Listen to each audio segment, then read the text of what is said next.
basically a family friend. Yeah, he was expected to meet me to drop off a camera for me. Yeah. Anyway, because I'm bringing the camera back to England. Yeah. Cool. Now, I thought that my flight was a certain time. I've looked on my flight details. I've realized my flight is a lot earlier, maybe about 2 hours earlier or something. Nah, not two, like an hour and a half kind of thing. Yeah. So same difference.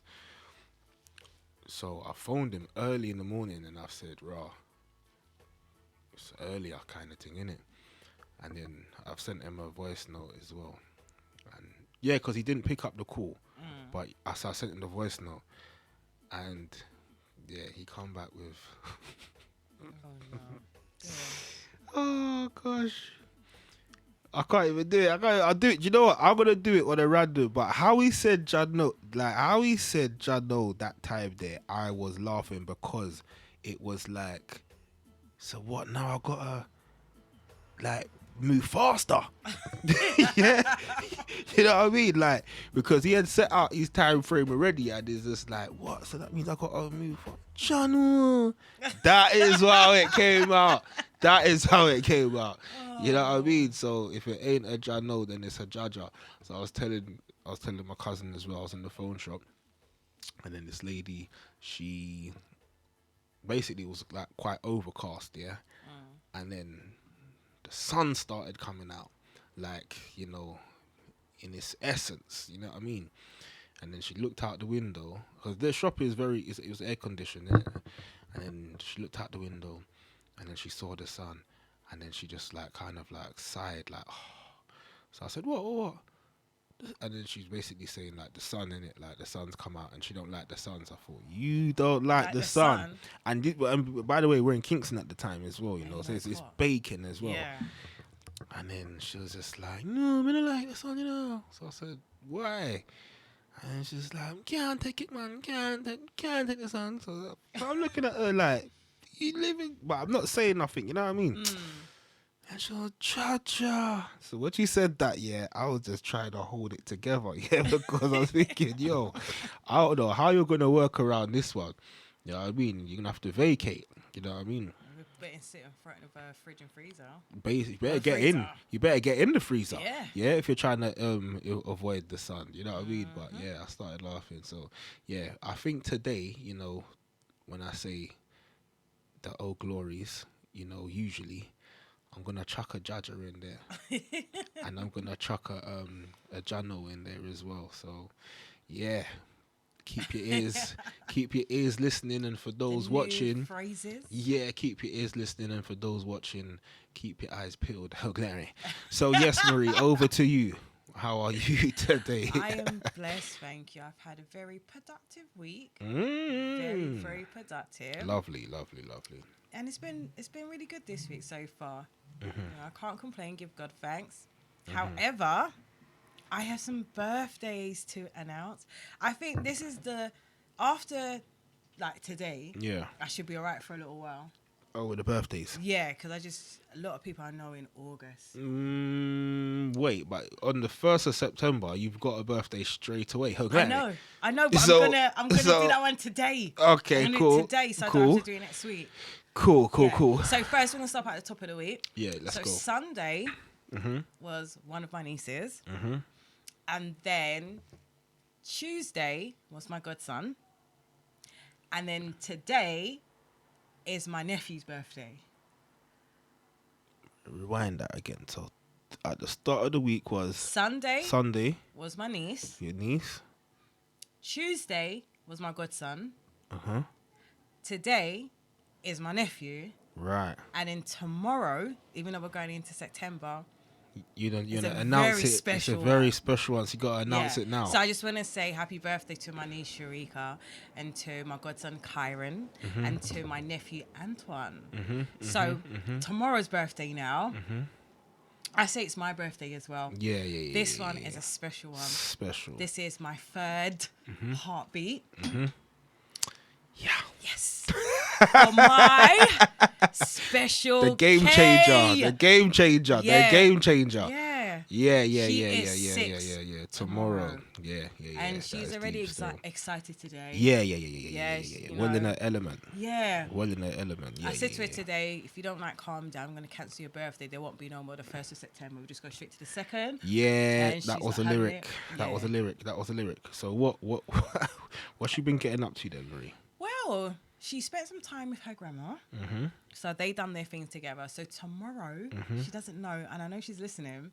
She's Oh. got a surprise tomorrow. Yeah, we'll keep it as a surprise. Yeah. We'll keep So it as she a got one surprise. surprise today, but then she'll get the rest tomorrow. So we're gonna Telling you, imagine that.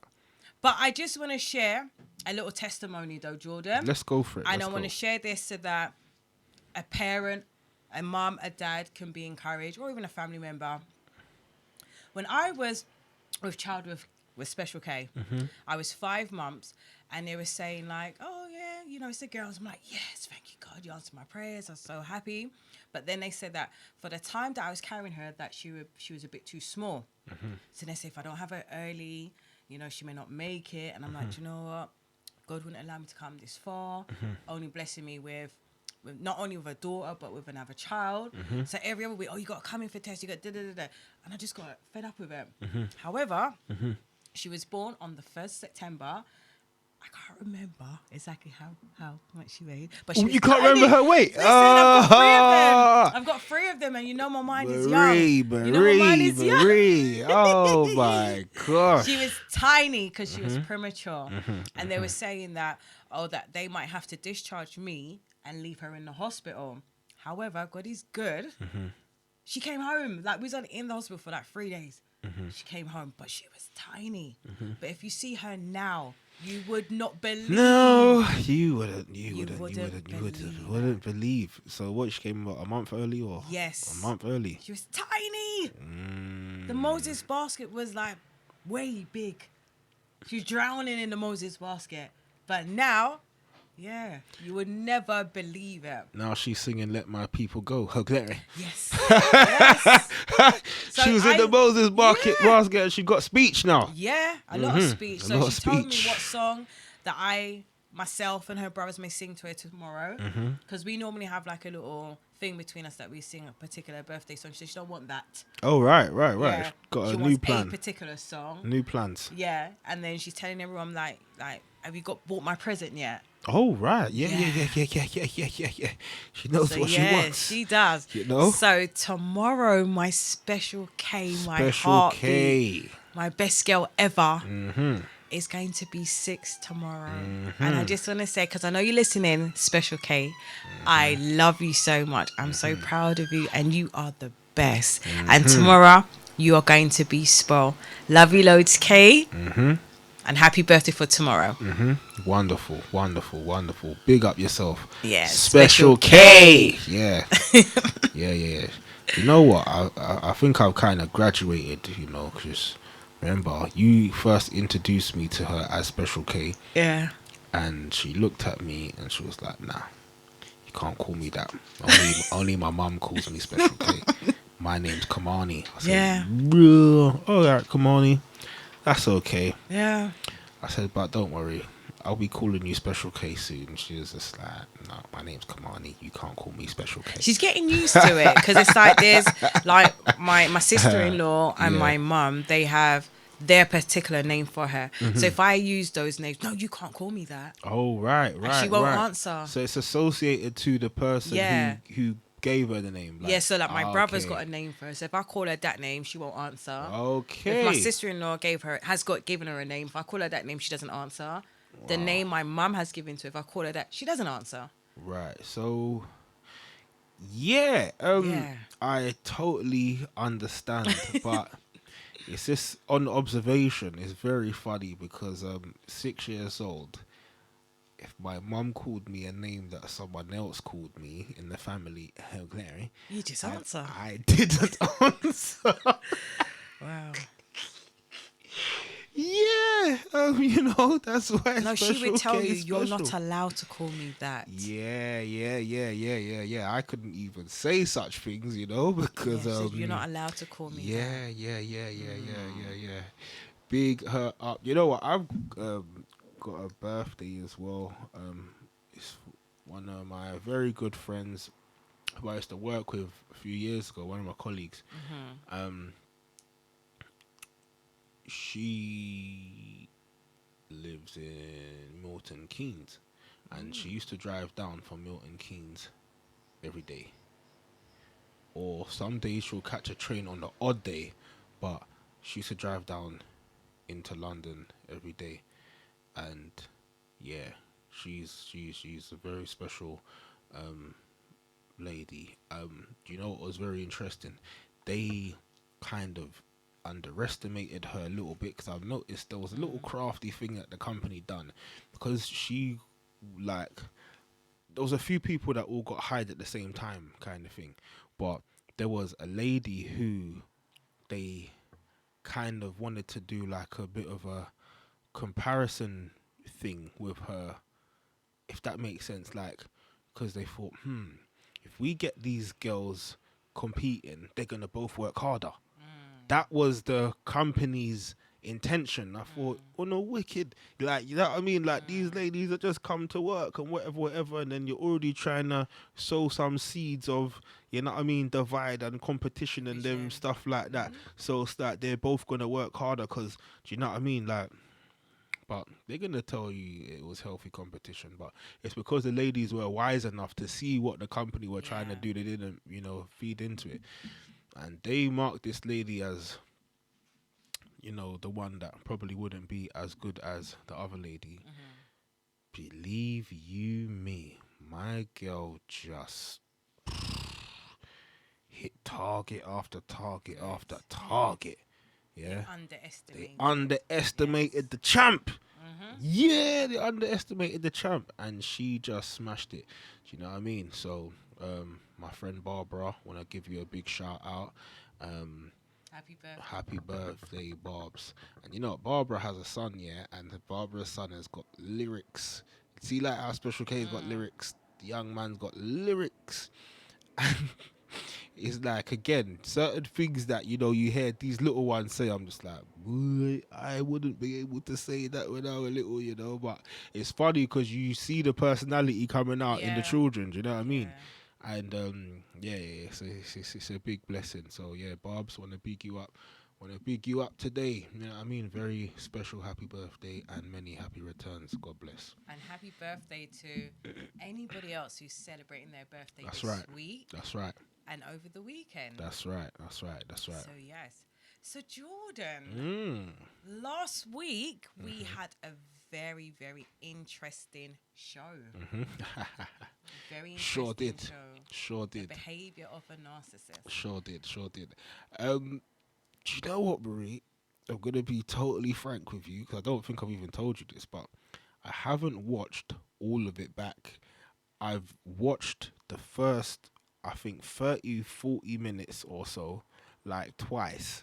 Like, I haven't listened to it beyond, like, I haven't listened to it from the point where I left off and listened to it from that point to the end. Okay.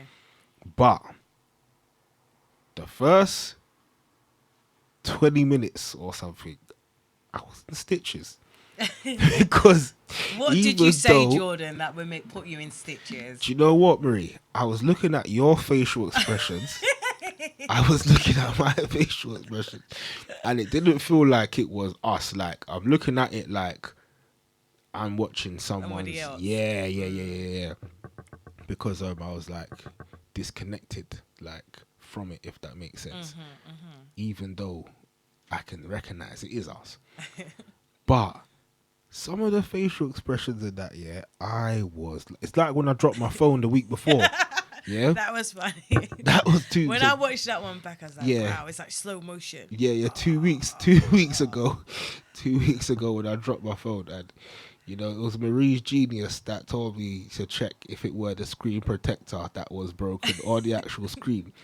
And when I realized that it was the screen protector, you could see the relief. You saw the relief. Yeah. Yes. People think it's easy, when you're sat in front of the camera and that, like, do you know what I mean? Sometimes it's hard. I remember sometimes you don't know. Listen, even though I speak to Marie speaks to me, we don't know what the other one's going to say sometimes and it will trigger us. You know what I mean? You'll start laughing. You'll just start laughing certain times. You know what I mean? Though there's certain times where Marie will say certain things, yeah, and then I could just feel like how I'm moving my mouth, yeah, for example, because I'm trying not to laugh. You understand what I'm saying? But that's the beauty of it. That is the beauty of it. But yeah, we had a good episode last week, and Marie, we had a lot of feedback. A lot of feedback. A lot of feedback.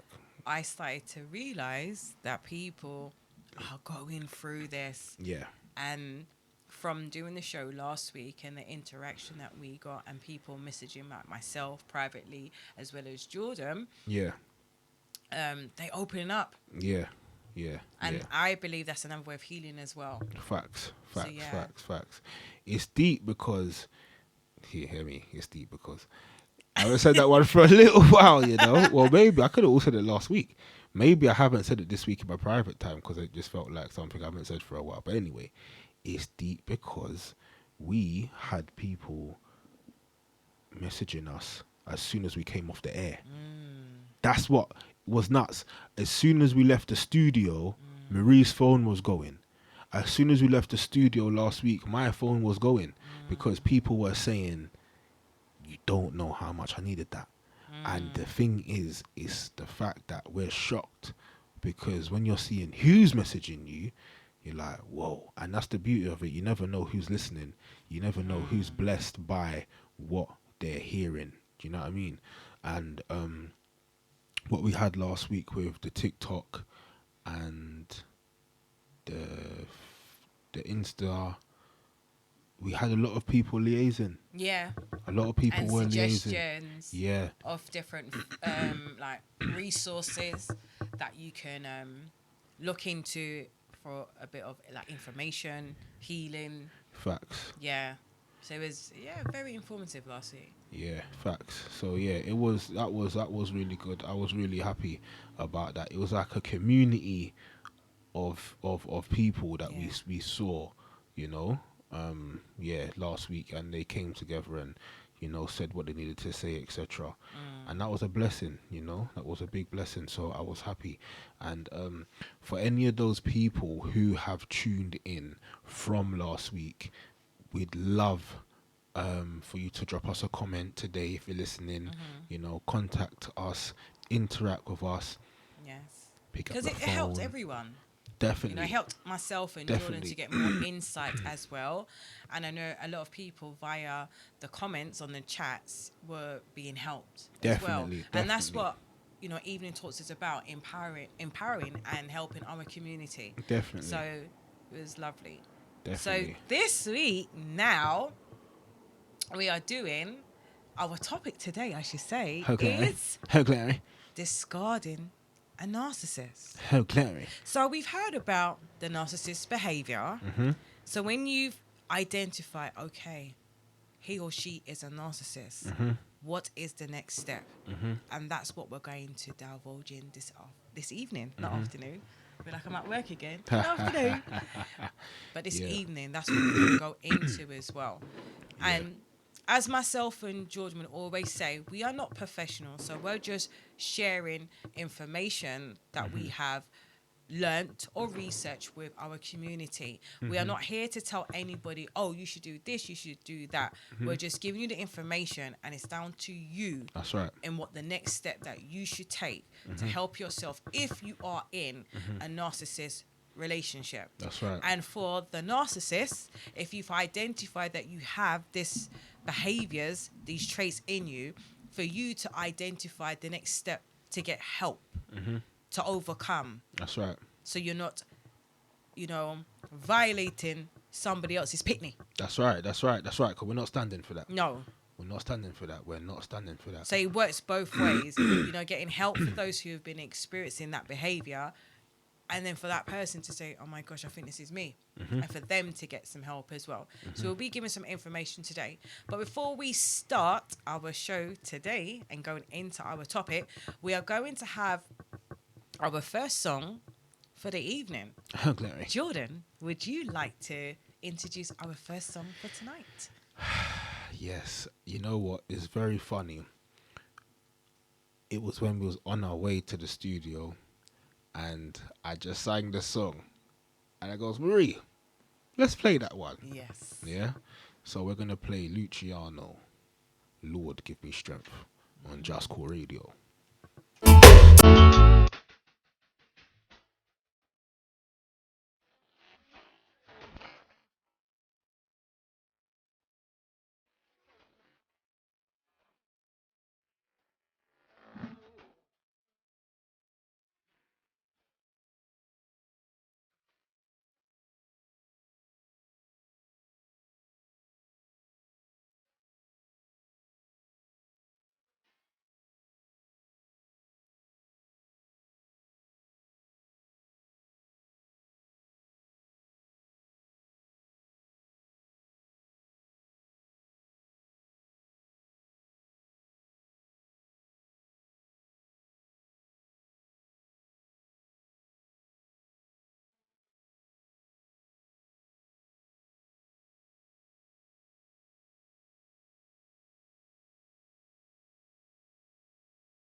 Yeah, the mic's on. Marie, are you ready?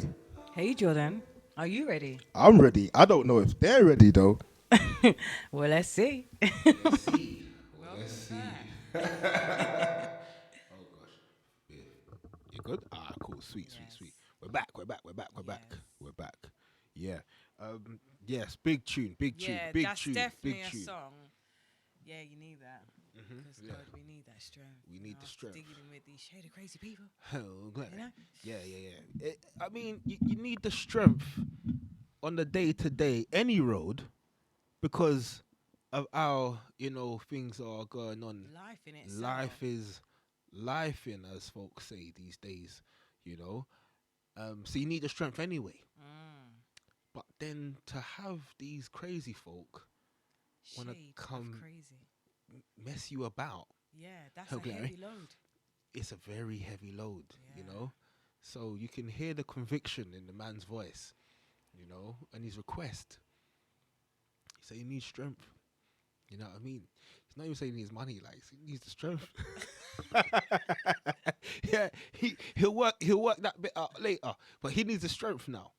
Yeah, because imagine if you've got money, but you still can't get through what you're going through because the battle isn't a financial battle. Oh, It's glary. a mental Oh, battle. glary.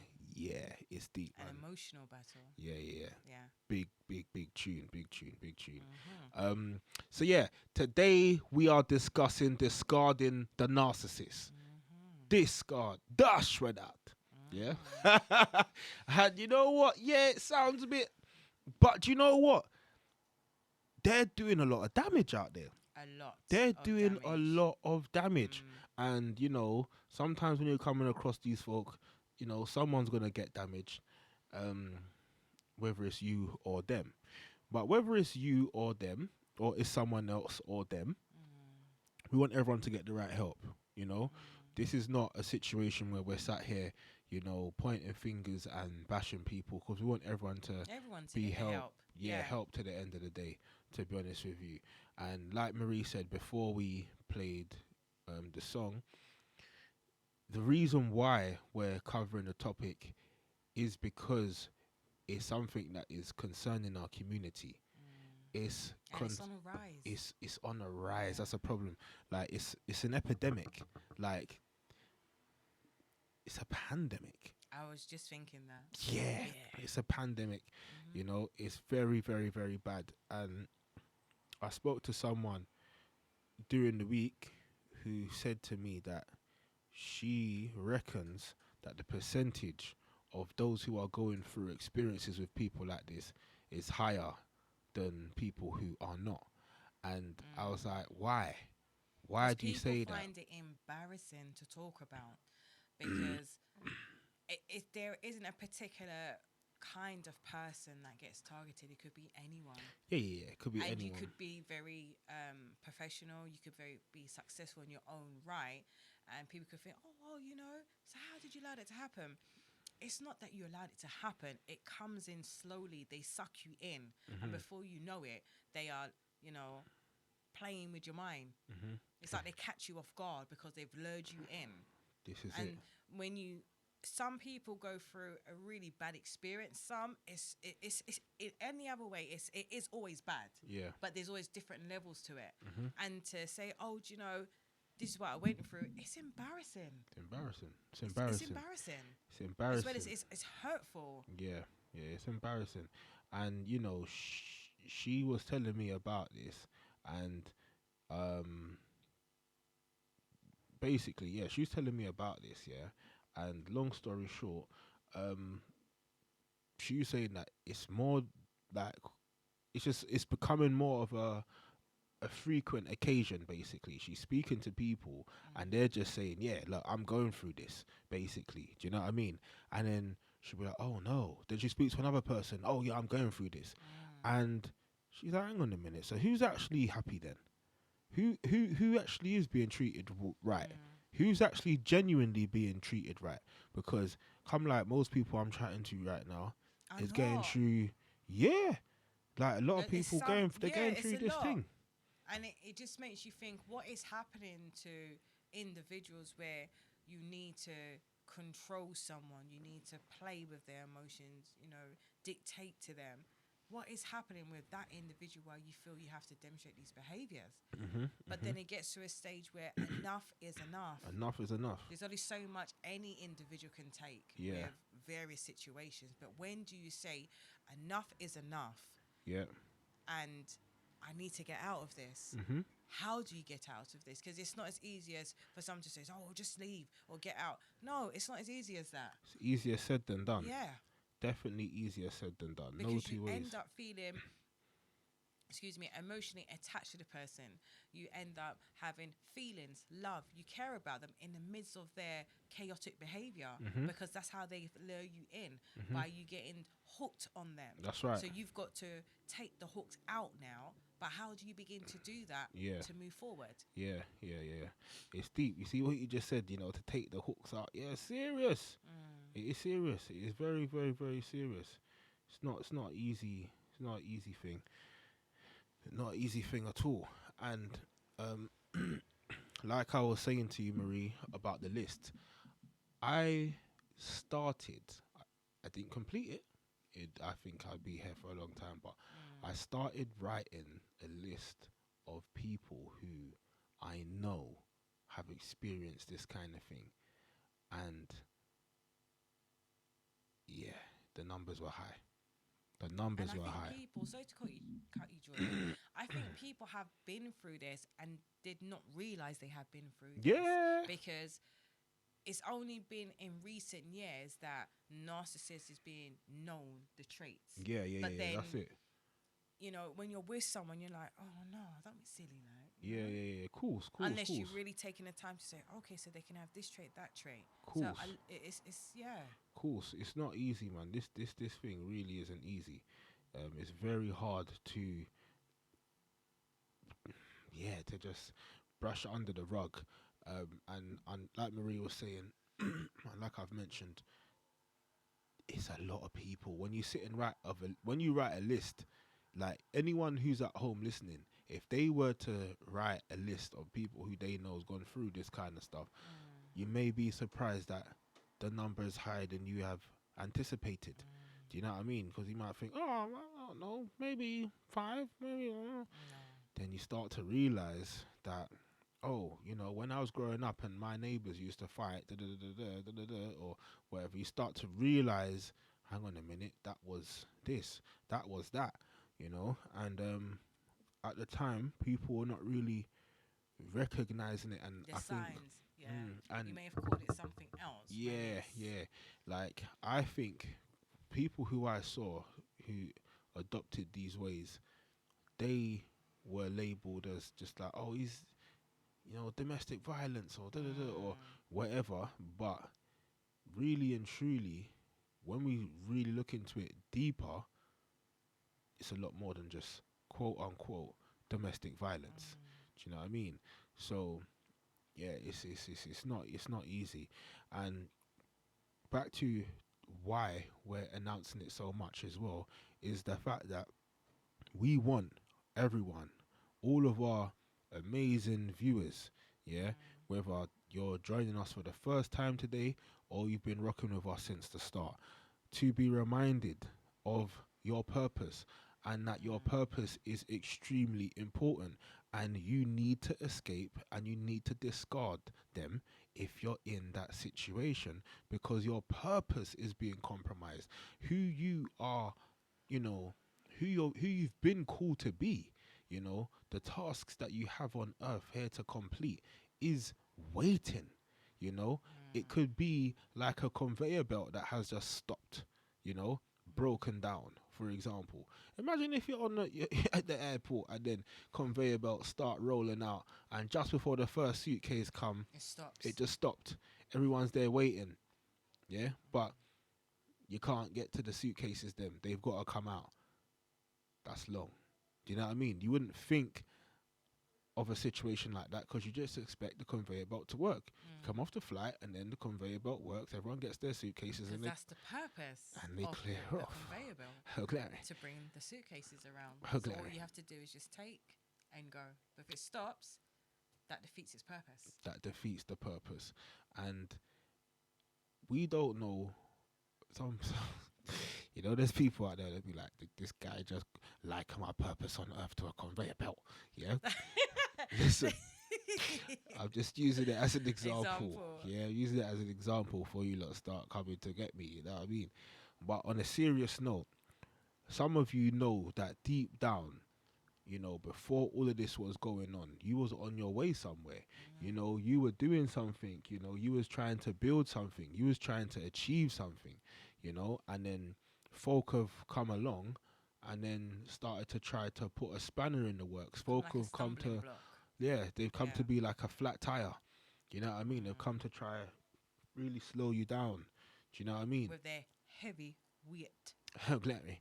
Yeah, and it's not good. It's not good, and it's nuts. I had a man message me telling me that his dad and his older brother, he said the two of them narcissists. He said the way they done things in the household. He said the man said to me that his brother and his own dad ruined his life.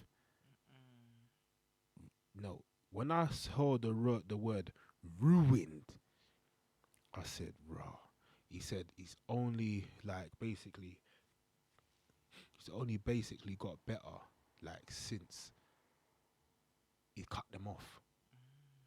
And I'm not encouraging people to be on some cutting off spree of your family members and whatever. No. But what I am going to tell you to consider is, if people are not changing, people are not repenting, and it's now detriment to your own well-being, your own health and safety, then you have to make the sound decision For yourself. for yourself. What's good for you, your mental well-being, your health as well, because everything all is connected together. Yeah, That has to be your own individual choice. yeah. Because the truth is, these lot are out here. And when I say these lot, I'm talking about the narcissists, people who are displaying narcissist behavior. They are out here ruining people's lives. But you know what it is? You see the man, he's not no little puny man. Like, he's a big, tall, strong man, you know what I mean? And when he's telling me about what his dad and his older brother done, I'm thinking they must have programmed my man. Like, from he was little, they must have come at him like just being a nuisance. Like, they must have just been a nuisance. Like, yeah, like, he didn't go into too much detail, but from what he was telling me, he said that them man, they ruined his life. Like, growing up, ruined it. Like, trauma, bitter 'Cause trauma. I feel, you know what, Jordan, I feel with narcissists, I don't want to call nobody victim because that's not what it is.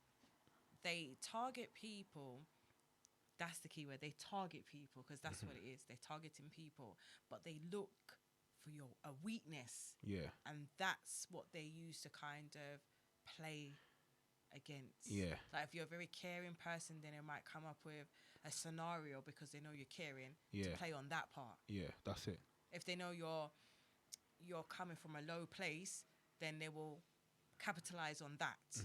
And that's how they kind of lure their way in or targeting your lowest point.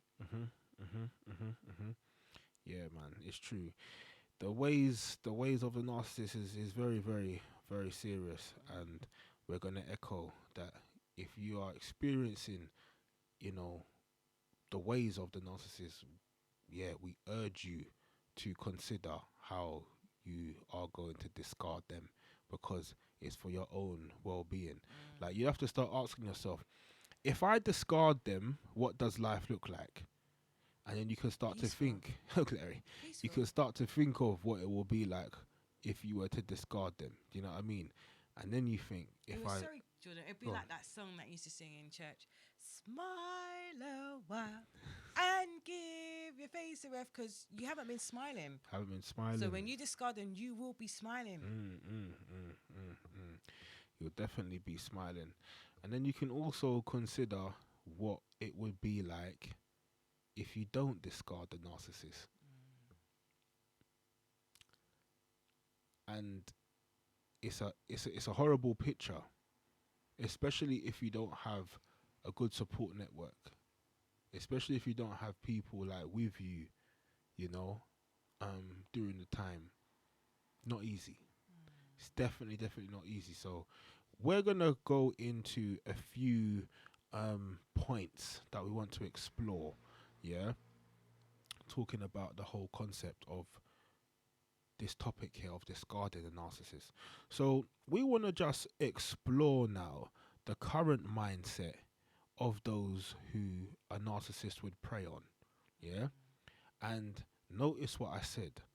We want to explore the current mindset, meaning that if you're being tormented by a narcissist, if you're being controlled by a narcissist, you know, we are exploring the people who they prey upon, what their current mindset is, because by the grace of God, you will not be in that mindset forever.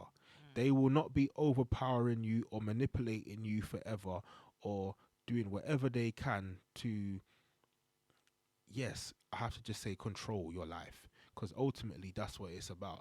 It is their game and it's for their gain. Yeah, you are not a priority to them, No, other it's than about them. what they can get from Yes, you, like what they can benefit from. what you. they can benefit It's from all you. about them. It's not about you.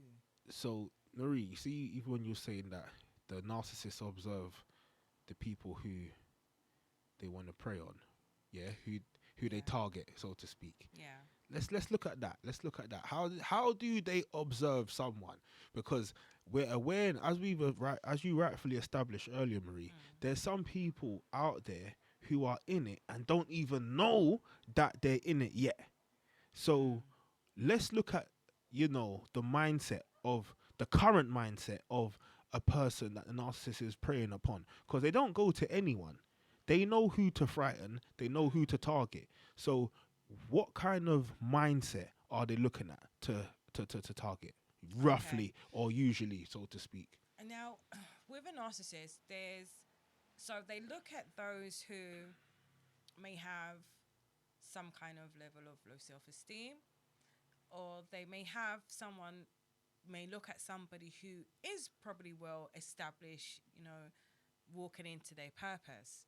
But with that individual, it's more of how can those benefits them, what that person is achieving. With a person, and it also a bit of control as well. Someone they can meet that's probably, going for a bad patch, they will come in as like a knight in shining armor, and that's to lure them in. And if you've got children from a previous relationship, and for argument's sake, the mom or the dad is not around, they would be like, the best person ever. They'll bring gifts. For of the kids. Yeah. Oh my gosh, my child's dad or my child's mom don't do that. They play on those little things. Yeah. If your health is not 100%, I'll go and pick up your medication for you. Don't worry, you just stay there. I'll cook for you. I'll pick up the kids. I'll do that. But there's still a hidden agenda. But they have to lure you in. They have to make you feel like they're the best thing ever. I'll do that for your mom, I'll do it for you.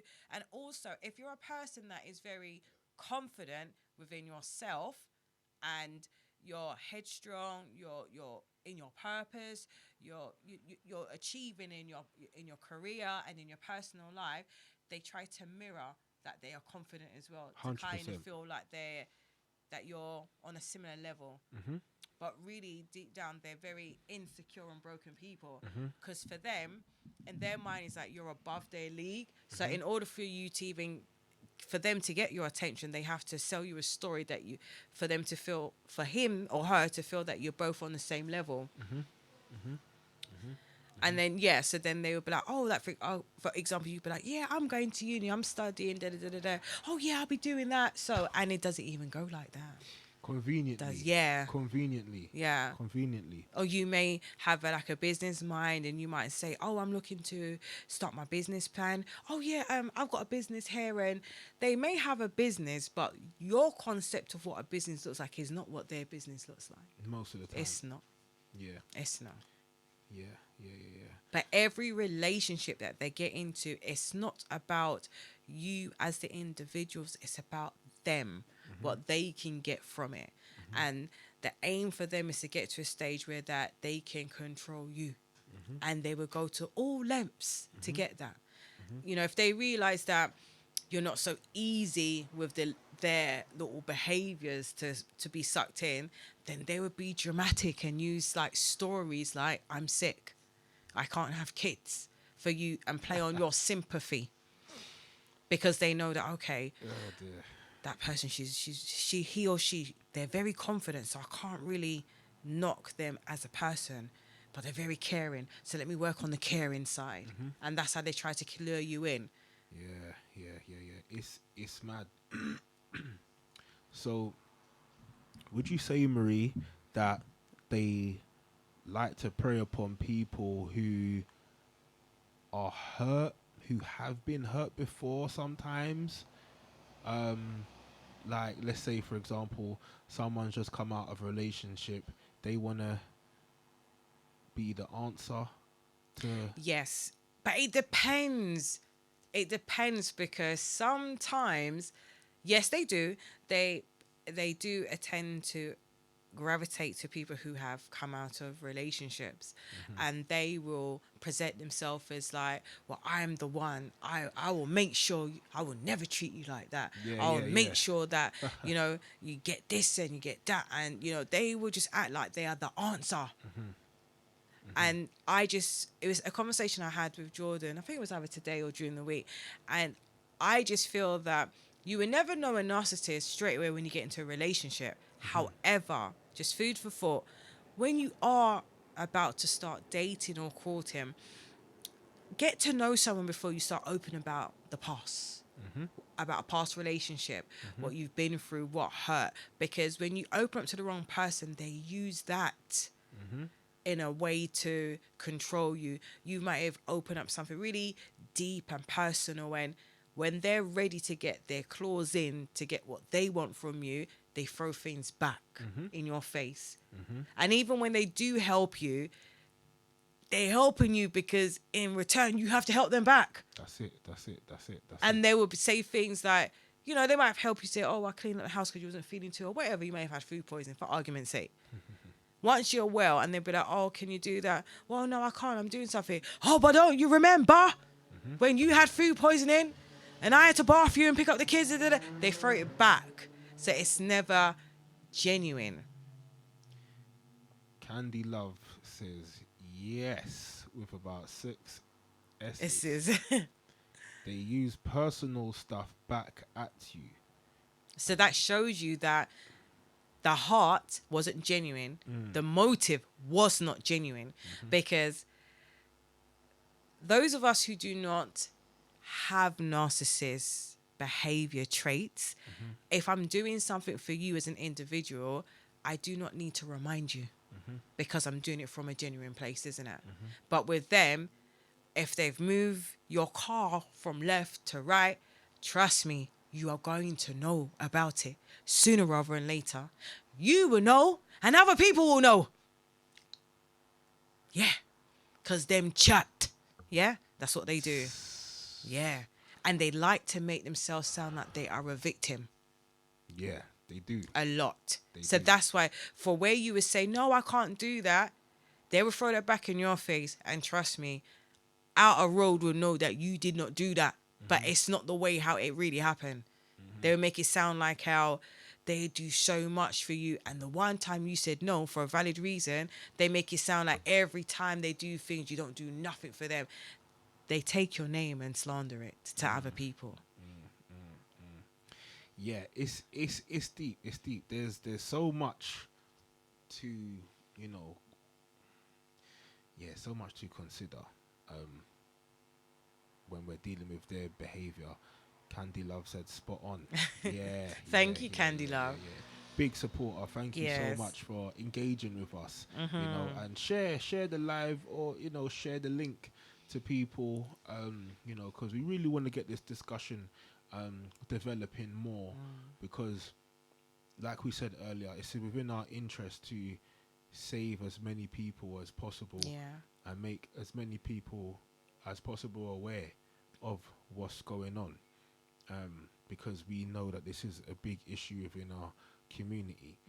And you know what, something that we didn't really mention too much previously was about the enablers that the narcissists have. A lot of the time, a lot of them have got a mum that just doesn't think that her son can do any wrong. Some of them have got another family member or someone else who's vouching for them, and they're also gonna make the person who they've targeted seem crazy too. Yeah, they'll be like, no, he wouldn't do that. Like, why would he do that? What did you do? I want to know what you done to make him say that, because he wouldn't just say that. Like, you know, like starting to put the blame on the person who they're preying upon. Do you know what I mean? So there's a lot going on with that. And do you know what? There's something that you said, Marie, a bit earlier, meaning that it's not always necessary that they're going to target someone who is downtrodden at the moment, someone who's low. They like to also pick people who have stuff going on, but I'd say perhaps the person's not there yet. Someone's in the motion of in the process. Yes. Yeah, they're in their process of getting towards, you know, what they want to get, what they're in the process of getting where they want to be. Yes. But these lot figured that they want to come stop people's progress and slow them down and just take their life off track, because they want to come and just waste people's But I think it time. also is a part of jealousy as well, Jordan, because sometimes with narcissist people, they're around you, but there's a level of jealous and envy. Because if you say to them, oh, do you know, like, you could tell them about an achievement, and they're like, oh, well, okay. Yeah, there's a bit of jealousy. So when they're coming and they're trying to belittle you and slow you down, because they've realized more than you that you're going far. Sometimes we don't even know that, yeah, you've got the potential to go. Maybe because there's so much going on, but they see it. And it's like, boy, if you're going there and I'm not staying here, so I need to stop you. It's a bit of jealousy. Yeah, I agree. Because if you're with someone and you can see that they've got potential to go forward and they've got their purpose going on, you're going to support each other. Why are you going to be a stumbling block? No, facts. I totally agree with that.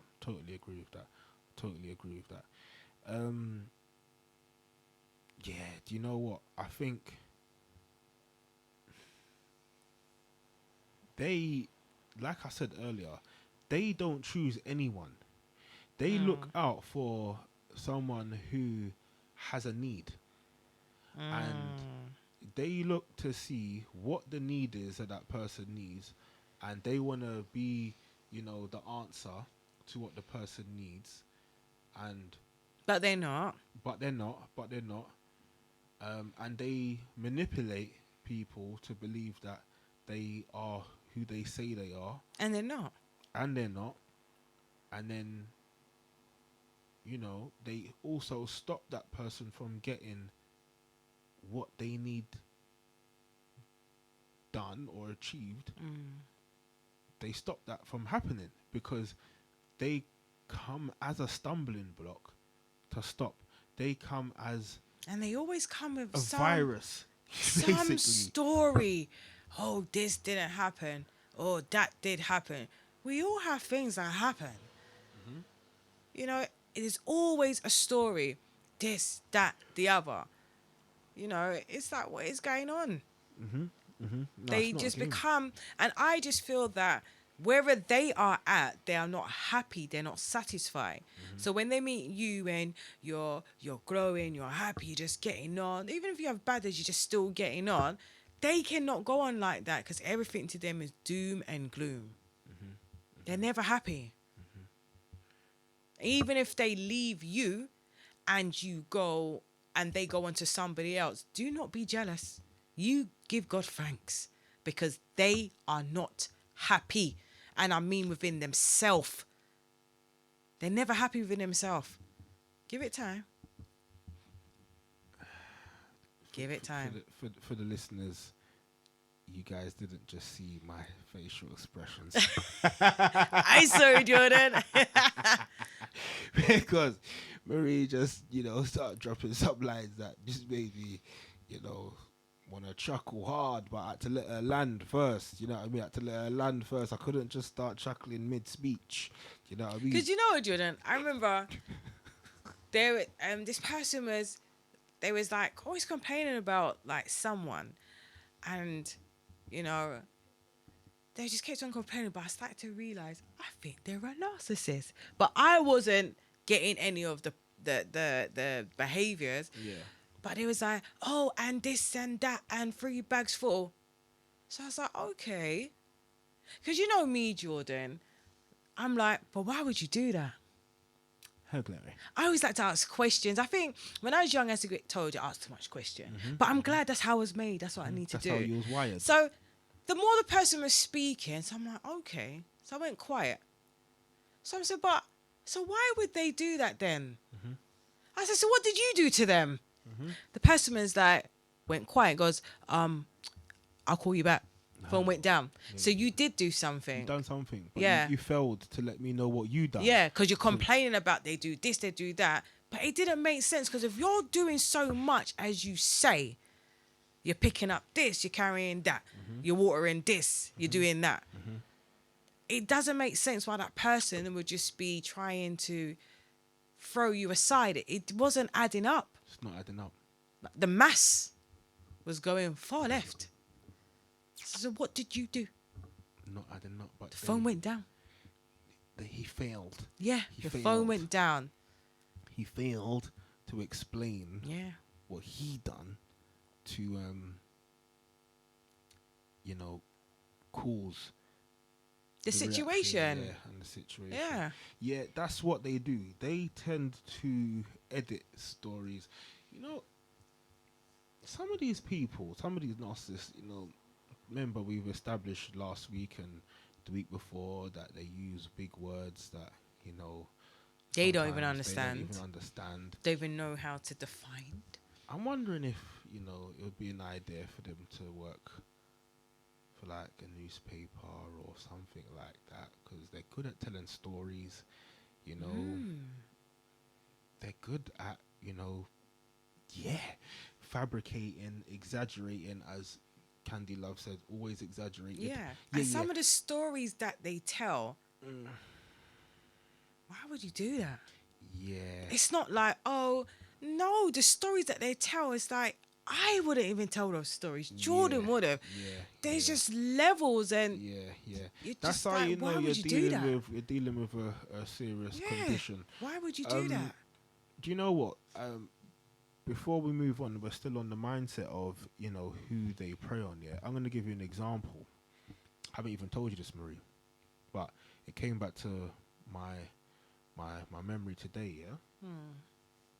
Now, growing up, as I said earlier, a lot of the time you would recognize some of these behaviors as, oh, it's domestic violence and stuff like that. You wouldn't really always like recognize it for what it actually is, kind of thing, innit? So I've got a neighbor, yeah. She was with a man. Now, just to give the context here, yeah. I'm just giving the context and saying it as it is, yeah. This neighbor, bless her, Caribbean lady, yeah, very well spoken, decent vocabulary, yeah, cool. She was with a man who was Caucasian, middle class, very decent vocabulary, yeah, cool. Now, my neighbor, she would speak a certain way, dress a certain way that was, you know, resembling more of like a middle class person, yeah? So, oh, I'm just popping into town, I'm just... But we'd say, oh, I'm going Oxford Street, or I'm going whatever, do you know what I mean? Anyway, she's just popping into town, yeah? Cool. Anyway, her and the gentleman, who we thought was gentle, was starting to go out a lot, and they started to have like these wine parties and stuff like that. So we'd go, like when I was little, I would go around there and they'd have like their friends around there, you'd have a tray full of cheeses, you know, because there's loads of cheeses. They'll be having like cheese and wine, and we're going back a mighty long. We're going back about Is it 20. cheese with the grape on it and stuff like that? Yeah, we're going back about 20 years, 25 years. I was young, yeah, I mean, so say like, yeah, in that kind of, let's say between 5 and 10, I remember going to their house, yeah, and do you know what? I'm just trying to quickly catch. Yeah, I was just gonna say. Let me just quick. quickly try and. It says. So we have a message. I'm gonna jump right back into where I left off, but because more people was joining the chat, I just want to not miss out a comment. They like the attention to be on themselves. Definitely, yes. They demand attention. They hate it if they're not the center of an environment. Yeah. Yeah, true. That is true. Very, they very, like very it always true. to be on them. They like it when you're like, oh my gosh, you're so good. You know, oh, your hair looks nice today. Your clothes in it. Everything has to be about them. Yeah. About them. Yeah, and that comment ties in to, about my neighbours. So he had a job. He worked in the city. You know what I mean? He had his own flat in Soho. You know, but so it's like, so her place was down, south of the bridge. You know what I mean? His is in Soho and where and you know what I mean? So the friends that would come around and all that kind of stuff, you know what I mean? The type of conversations that they had, like, middle class, like, what's going on. Cool. Hilary. Anyway, she has a baby with him, and, just the little baby. I started to notice that when we used to go out with him, because they used to take us, me and my sister used to take us like to the West End, take us here, there, you know what I mean? Because that's what they used to do. Every minute, it's like, we're going to go to Covent Garden, we're going to go to, like, wherever, and they'd bring us, you know what I mean? So, like, we used to roll with them, you know what I mean? Cool. So anyway, once the baby landed, this is the point I'm making now. Once the baby arrived, that's when I started to notice a few changes, Hilary. Because it's like he started to hold the baby to his chest a lot. And I'm starting to think, why is he doing this? Yeah? What do you mean, like up here? Just as a figure of speech and in real life. Oh, okay. Yeah. Okay. So for me, it's like to me, it seemed like he was trying to do some chess move thing. I'm young, I'm clocking this. I'm like 10. Yeah, I'm like 10. Yeah, but I'm saying, nah, this brother's moving mad. Yeah, like he's moving like he's going to try to take the baby from her. Yeah, because he goes, like, from young, we were talking, like, because middle class people, they plan ahead, like, a lot. Way ahead. Yeah, so yes. He was saying, yes, he'll be going to, I'm not going to say what school, but it was a private school. Do you know what I mean? And yes, he's going to go to, and he's going to go, and my parents have, so everything's mapped out. I'm thinking, bruv, he's like 3 months. Yeah? The baby, how do you know that he'll be going to, but I'm like 10 though. Yeah? Like, I'm young. So, but I'm just trying to map out how this geezer's so confident that, you know what I mean? But that's what they do. Yeah? Like, middle class are very organized. You understand what I'm saying? So, they've got a lot of things mapped out. You know what I mean? Cool. So, she's going along with whatever he's saying, whatever. Do you know what I mean? But as I said, but I'm a child though, so I'm not really in a position to call out a behavior because I can't prove it either. Because remember, them man taking us out, yeah. The man that's taking me and my sister, like me, them, like whatever, they'll be rolling with us, taking us restaurants, showing us around the West End and all them kind. My other neighbours weren't doing them kind of stuff. Big up all my neighbours, yeah. I love all my neighbours, but they weren't taking us no West End. They weren't taking us no West End and all these outings. So they lured you in. We were getting in taxis, black They taxis. They lured you in. Like, I learned about black taxis and the little meter flicking up through them man there. Yeah? When he said he lives in Soho, I was like, what's that? I didn't know. That's what I'm saying. Don't get me wrong. My family has showed me certain things, but I'm saying there's certain things that them man there showed us. Like, well, I didn't know. I hadn't been to. All right. I've got family members who got big houses. Yeah, gone to their houses and whatnot. But them man there started showing us like the apartment kind of life in the city. So again, remember, like homegirl, she's on the ends. As much as she's trying to, have a little scarf around her neck, like them kind of material kind of scarves, like that she'll have like a bow. Yes, Yeah? yes. Or a loose bow, or them Yes. kind of styly there. Yes, yes. So she's like the black hyacinth. Yeah? And she's, you know what I mean? Like into Mrs. art. BK. Yeah, into art and them kind of, you know what I mean? Cool. But you're on the ends though. Like, you know what I mean? Them man there's flats in Soho. So I remember one time we went to, I feel like my auntie was with us this time, and we went to my man's flat, yeah. And I was like he used to ride a motorbike. I was like, "Where's your motorbike?" He's like, "Oh, it's in the Undercroft." I said, "The what?" Is the it's like a garage downstairs. So why didn't you say garage? Because it's not them man. Because it's not a garage. Because down there you got the Bentleys, you got the flipping Ranges, you got the Lambos, you got the Ferraris. Like, do you know what I mean? That's all. That's what's going on. Mercedes, all of that's down there in the Undercroft. So the motorbikes, everything's down there. Do you know what I mean? So, like, let's say for example, you got ground floor, and then you got like UG, or you've got B, Yes. like basement or whatever, or U for Undercroft or whatever. Like, that's what's going on in the lift. When I got down there and I saw all them cars, I was like, where am I?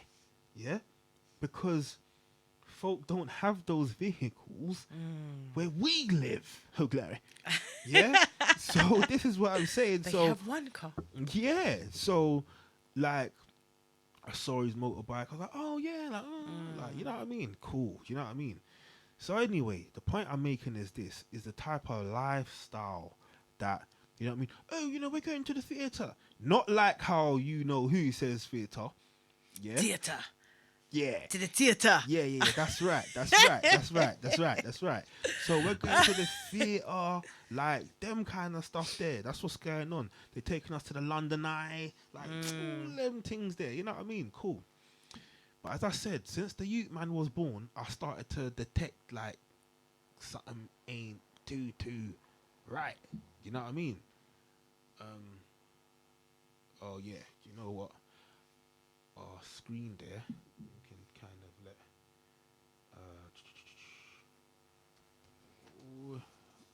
oh yeah so oh gosh Again, Jordan? Oh dear. no, the YouTube screen, it's paused. Moving on. So anyway, I noticed some stuff since the baby was born, kind of thing, innit? Cool. So anyway, when the baby started to get older, I noticed the lady started to change a bit. Yeah, this is why. But in which way did she change, Jordan? She started to become a bit more reclusive, yeah, and a bit more like quiet at certain times, and quiet around him. It would more be like if they're laughing at like a joke or something like that, all of that bit all seemed normal. Do you know what I mean? But let's say, for example, like he's coming home and he's peed off about something, but we're outside talking to her or whatever. He'll come in and say hello and whatever, but how he looked at her was like, you're in trouble. Okay.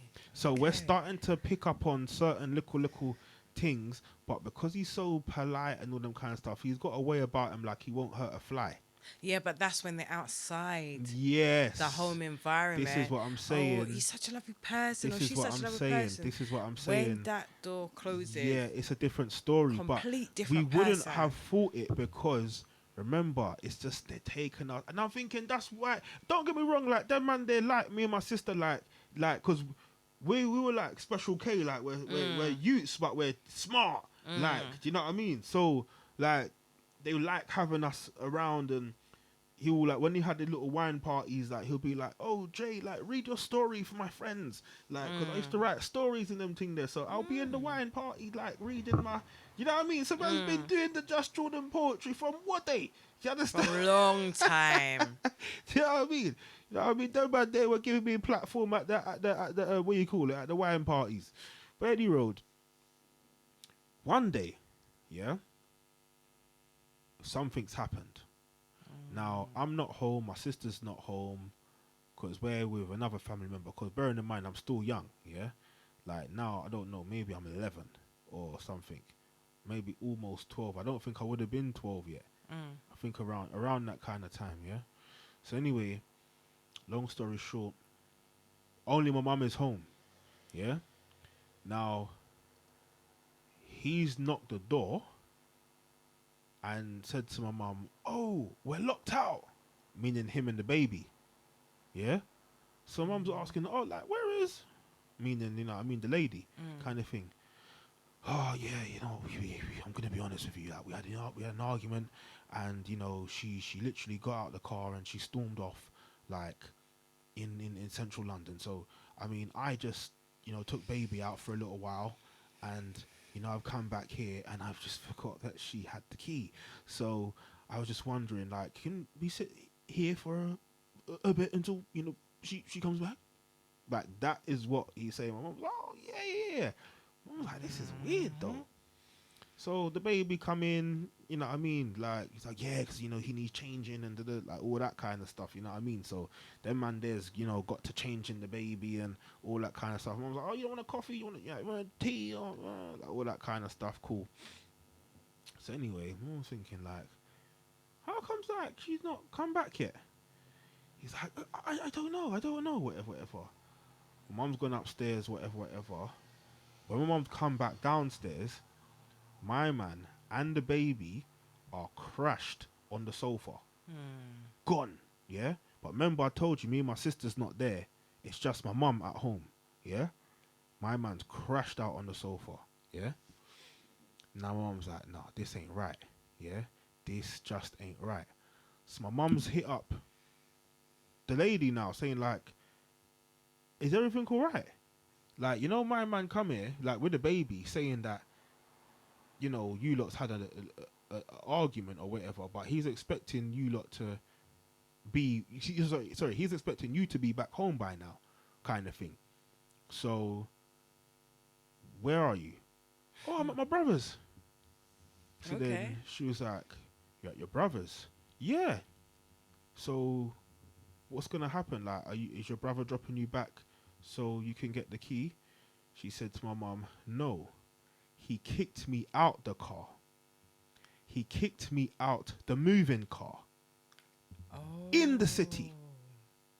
The man opened the door and forcefully, yeah, chucked her out the car with the baby in the back.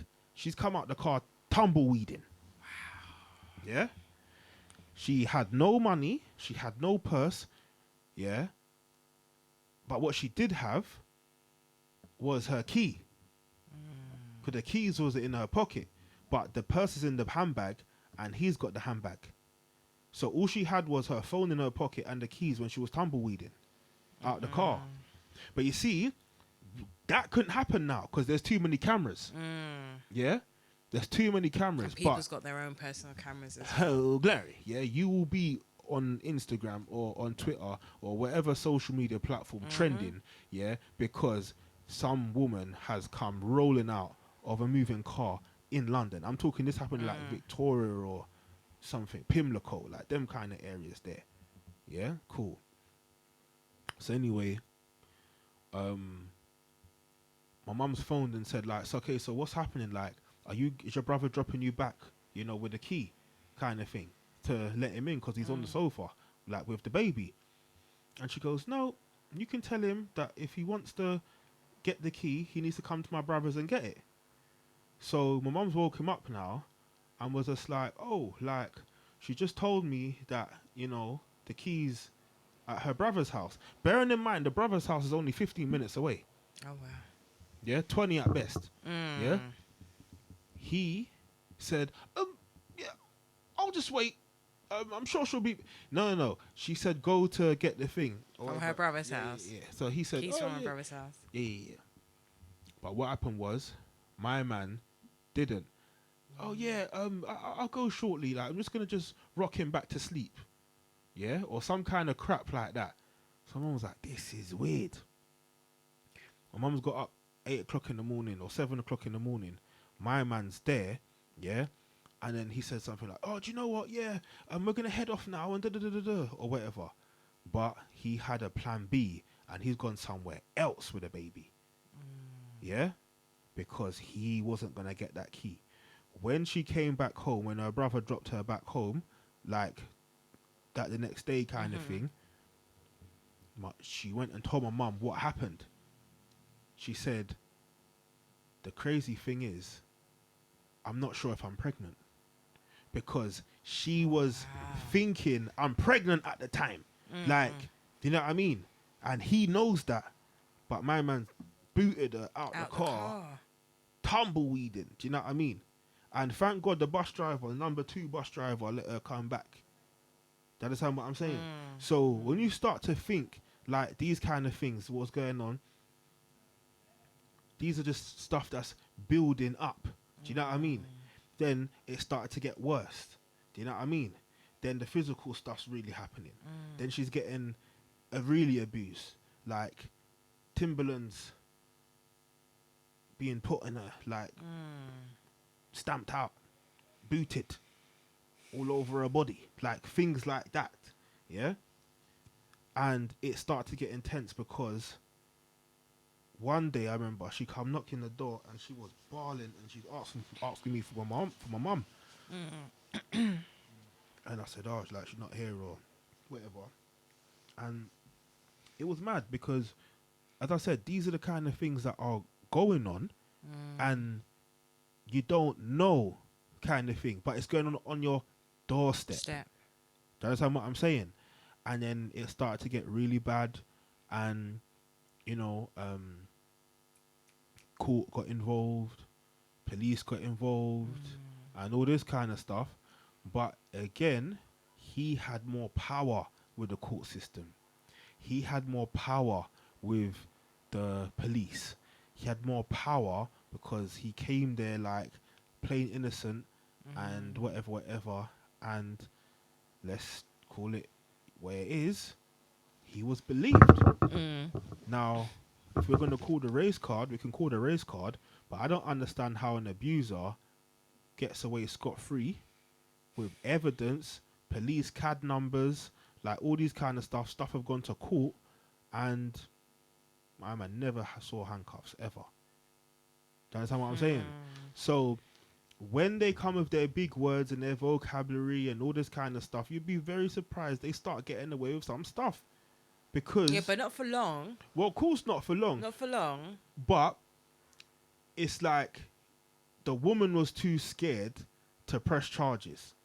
There's certain like things, because when the mindset gets programmed to that extent, they know what they can get away with because they know they that just know. They will know that, oh, I know she's not gonna go police. Even though like she's may have had enough, like she's not gonna go police, or he's not gonna go police. Yeah, they're not gonna do nothing about it. Yeah. It's crazy. Or the family's not gonna say nothing. It's crazy.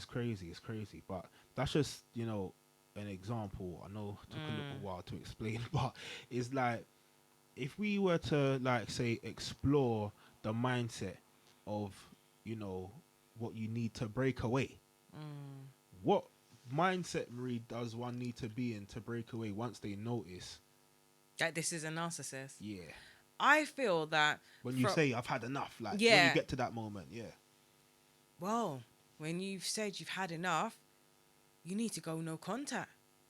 You need to do silent treatment, because they're very good at doing it to you. But they do not like it when you do it to them.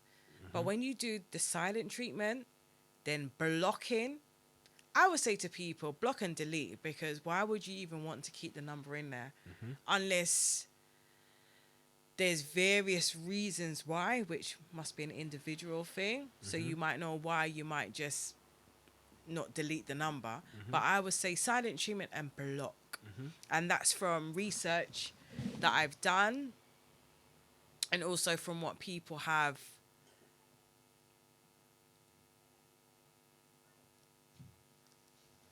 just getting some more messages up on the screen. From people that I've spoken to, who have spoken to me, they said the blocking, the silent treatment, they don't like it, but you have to block them. You've got to cut ties. You cannot continue to communicate with them. Sorry, facts. I totally agree. And in terms of like the support system, yeah, like what kind of support system do we need? Remember, they've tried to isolate people over the years. They've tried to do all of these things to, you know, make you. Because when stop they having isolate contact. you from Yeah. like friends or your family, it's because whatever you're going through, if you was to sit with a friend and family, say, even if it's hypothetically speaking, or you're saying, I'm going through this, obviously your friends and family are going to say, you know, that's not right. Yeah. Which will get you to think. But when they isolate you, you're thinking, like, is it me? So whatever they're saying, it's like you're taking it more on. But when you're speaking with someone who's outside the situation, you're bouncing off each other. Yeah. To where you're reasoning to like, nah, this has to stop. I need to go away. And then sometimes you see them do things, and I you know, as I would say, Jordan, well, why would you do that? Why? Why would you do that? Why That would doesn't you make no do that? sense. Why would you do that? Yeah, it's insane. It's insane. But I agree with you, Marie. We need to, or whoever's in the situation like that needs to get others on Yeah. board.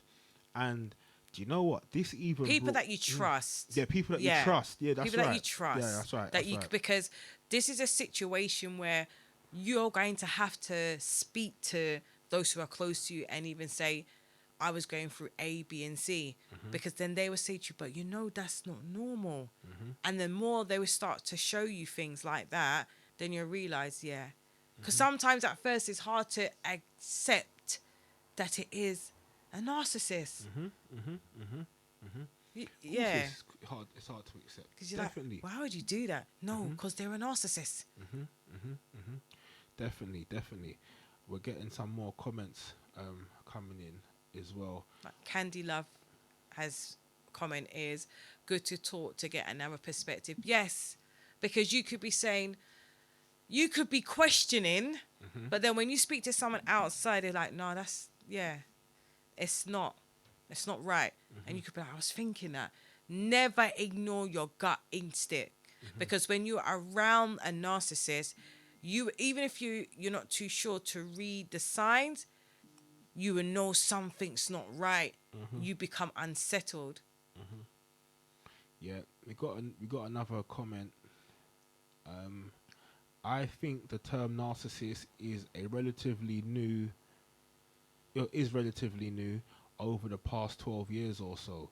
I think people just thought the behavior was just being an abusive partner, but not realizing it was a controlled mindset. Yes, it is. Is there more to it? No, okay, so it says the behavior was always around, just given A different name. given a different Yeah.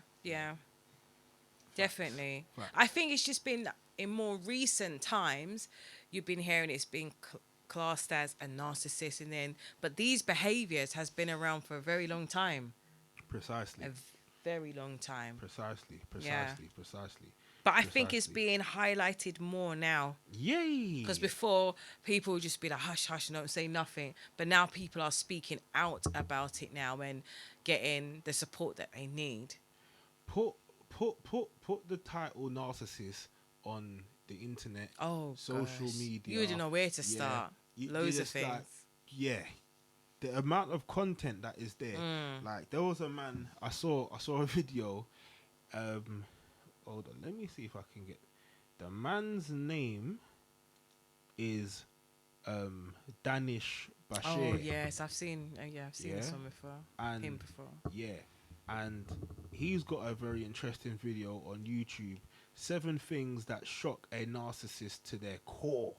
Yeah, and he lists like I think he says don't beg. Yeah.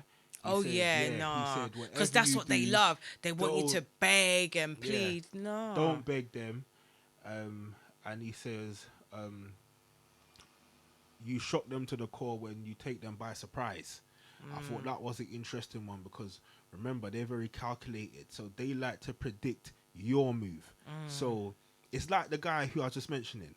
He thought he would kick her out the car. She tumbleweeds out, and then But he thought she was gonna come home. He thought she was gonna come Yeah. home, but he thought he had the key to get home. Do you know what I mean? He thought, oh yeah, Probably normally he does.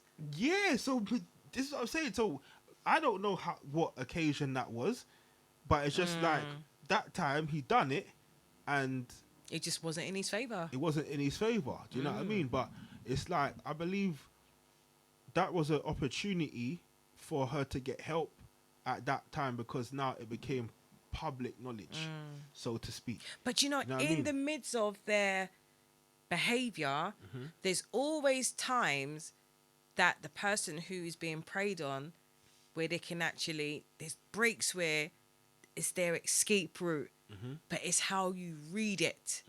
That's what I've been told. It's how you read it. Yeah, it's deep, man. It's deep. Because you can get away and be like, oh, that's it, I've had enough. And then you start to rebuild yourself. Then all of a sudden, because you're feeling good within yourself again, you're like, oh, but it's the father of my child or my child's mum. Then you go back to square one. Yeah, you know, because you know what, that right there, because okay, you see when I was gonna say next, the mindset that one needs to get away from them when preparing for the escape, when preparing to discard them, because this title is about discarding the narcissist. When you've got children with them, it's harder. It is harder. Yeah, to But I discard think them. on that aspect, sorry to cut you, Jordan, this is an individual situation now. So it depends on the extent of what was going on. And it's down to that man or woman to know what is the best. Because if they're a narcissist, maybe it's not beneficial for them to be in the child's life at this present moment. Altogether. Yeah. Because of what they're demonstrating. Because you do not want the children to behave like that. So that's what I'm saying. It's an individual thing because some become violent, verbally as well as physically. But some, they don't get to that level. There's different tactics that they use. So it's an individual's thing now. There's a comment coming there. It's for the child's well-being and your mental health. Yeah. That's why I said it's an individual thing. Me personally, if someone said to me, do you know what? My child's dad or child's mum was a narcissist and I had to just go completely no contact. Listen, you've got to do what's right for you and your child. I'm not here to judge nobody. You know your situation. And if that's what is to make sure that you're okay and your child's okay, you got to do what you have to do. We got a comment saying it can be harder also depending on the age of the children. I think that's a very good point as well, because that one's self-explanatory. That's what I'm saying. It's an individual thing. It's you know the saying, who feels it knows it. So you're gonna have to assess that, isn't it? Yeah, that's where it will be harder for some people to get on the Underground Railroad because they're thinking like, you know what I mean, the children and like it's not easy, and especially with the dynamic as well. Imagine if, for example, a man is running away from a narcissist lady, for example, you got a one income, but the income, for example, might not be substantial enough for when he does the great escape on the Underground Railroad, then no, he's got to still go to work. But then what about childcare? If the child is young, for example. And that other person was looking after the child or helping financially. This is what I'm saying. Yeah. It's like That's it what I'm goes saying. It's an hand in individual hand. thing. Yeah, it goes Yeah. hand in hand. It's not so easy. Like, and this is why we're trying to provoke the discussion, you know, because we're saying, you know, they need to be discarded. If they're not showing any signs of repenting, they're not showing any signs of trying to change or whatever. Turn. Yeah, I Turn. mean, that they're not trying to do anything like that. You know, they're going hard till the wheels fall off. It's like, well, yeah, like Candy Love was saying, like, it's for your own peace. Because if you are not good, then you cannot be good for your child. No. You can't. No. Again, always blessed. I agree. We have to do what's right for the children and our peace of mind as well as their peace of mind. And that's the other thing. You know, the children can become quite damaged because of what they're seeing, the behavior Or hearing. or hearing the other narcissist parent. Remember I told you at the beginning, the man said to me that his dad and his older brother ruined his life. Big, that's a serious word, you know. I said they makes you ruined. think, like, what extent, what did they yeah, they must have been getting ballistic in there every day. Yeah. And I don't know what his age gap is with his big brother, but he said his big brother was a nasty piece of work as well. Nasty piece of work, just like the father. You know what I mean? And for the man, he told me that he's 41. Yeah? And for him to be telling me, like, he's not living in the past, but he's just saying, like, yeah, it took a lot of steam out. It took a lot of recovery, because he said he had to cut them off completely. But that's what I'm saying. It's an individual thing, isn't it? You know, no one can say to someone who is going through various situations, well, if I was you, no, don't do that. Because if you was them, you might deal with it completely different. Yeah. So it's an individual thing. So we've got a comment on the TikTok live. So we've got, you've got to be so careful about who we sleep with. I think we need to go back to courting. Janu, that is where that one coming. Yeah? I think we need to just get to know each other. You know, let's go bowling. You know, let's go horse riding. That is nuts. That one is nuts. But it's true though. Yeah. But this is the thing. When we look at it, yeah, we've tried. Whether we've been well, not well, we've showed up to work. Yeah, we've come here every Thursday to try speak to the people. Yeah, to say, yo, this is going on. This is going on in the community. Like we're trying to explain like what we're aware of, create the discussion, have the evening talk, yeah, so that folk can be helped. We done Daily Beloved, yeah, we done which actually talks about the courting that purpose actually, process. that's what I'm saying. Like, Yeah. listen, if you're on the TikTok, big up yourself. If you're on the Insta, big up yourself. If you're listening live on Just Cool Radio, big up yourself.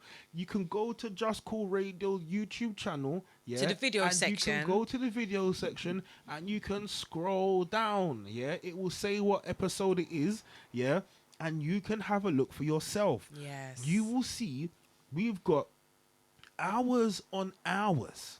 Yeah, like if we minus the ones with the guests, for example, yeah, quite a lot. we've got approximately, of just me and Marie, yeah, we've got like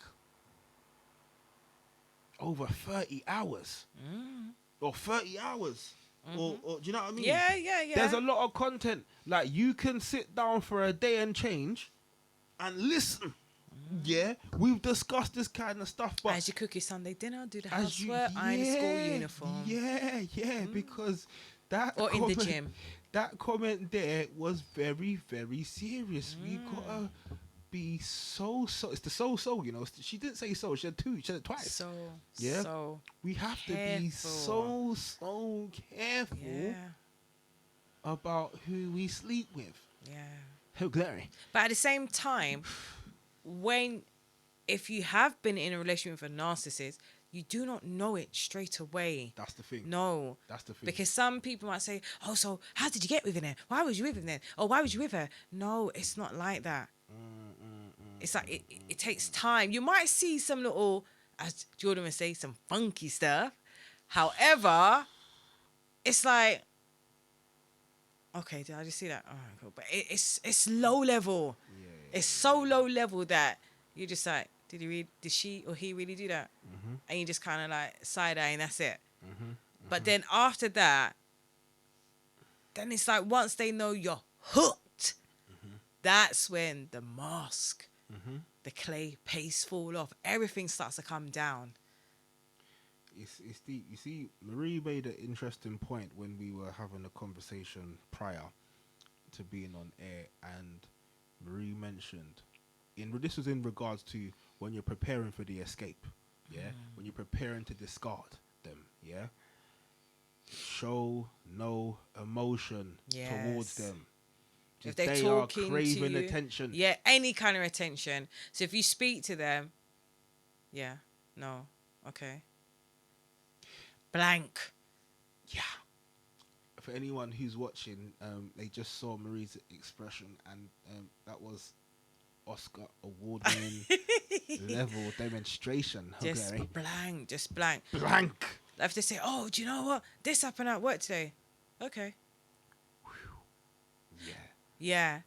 And then you slowly realise that they might actually discard you because they're not getting nothing from you.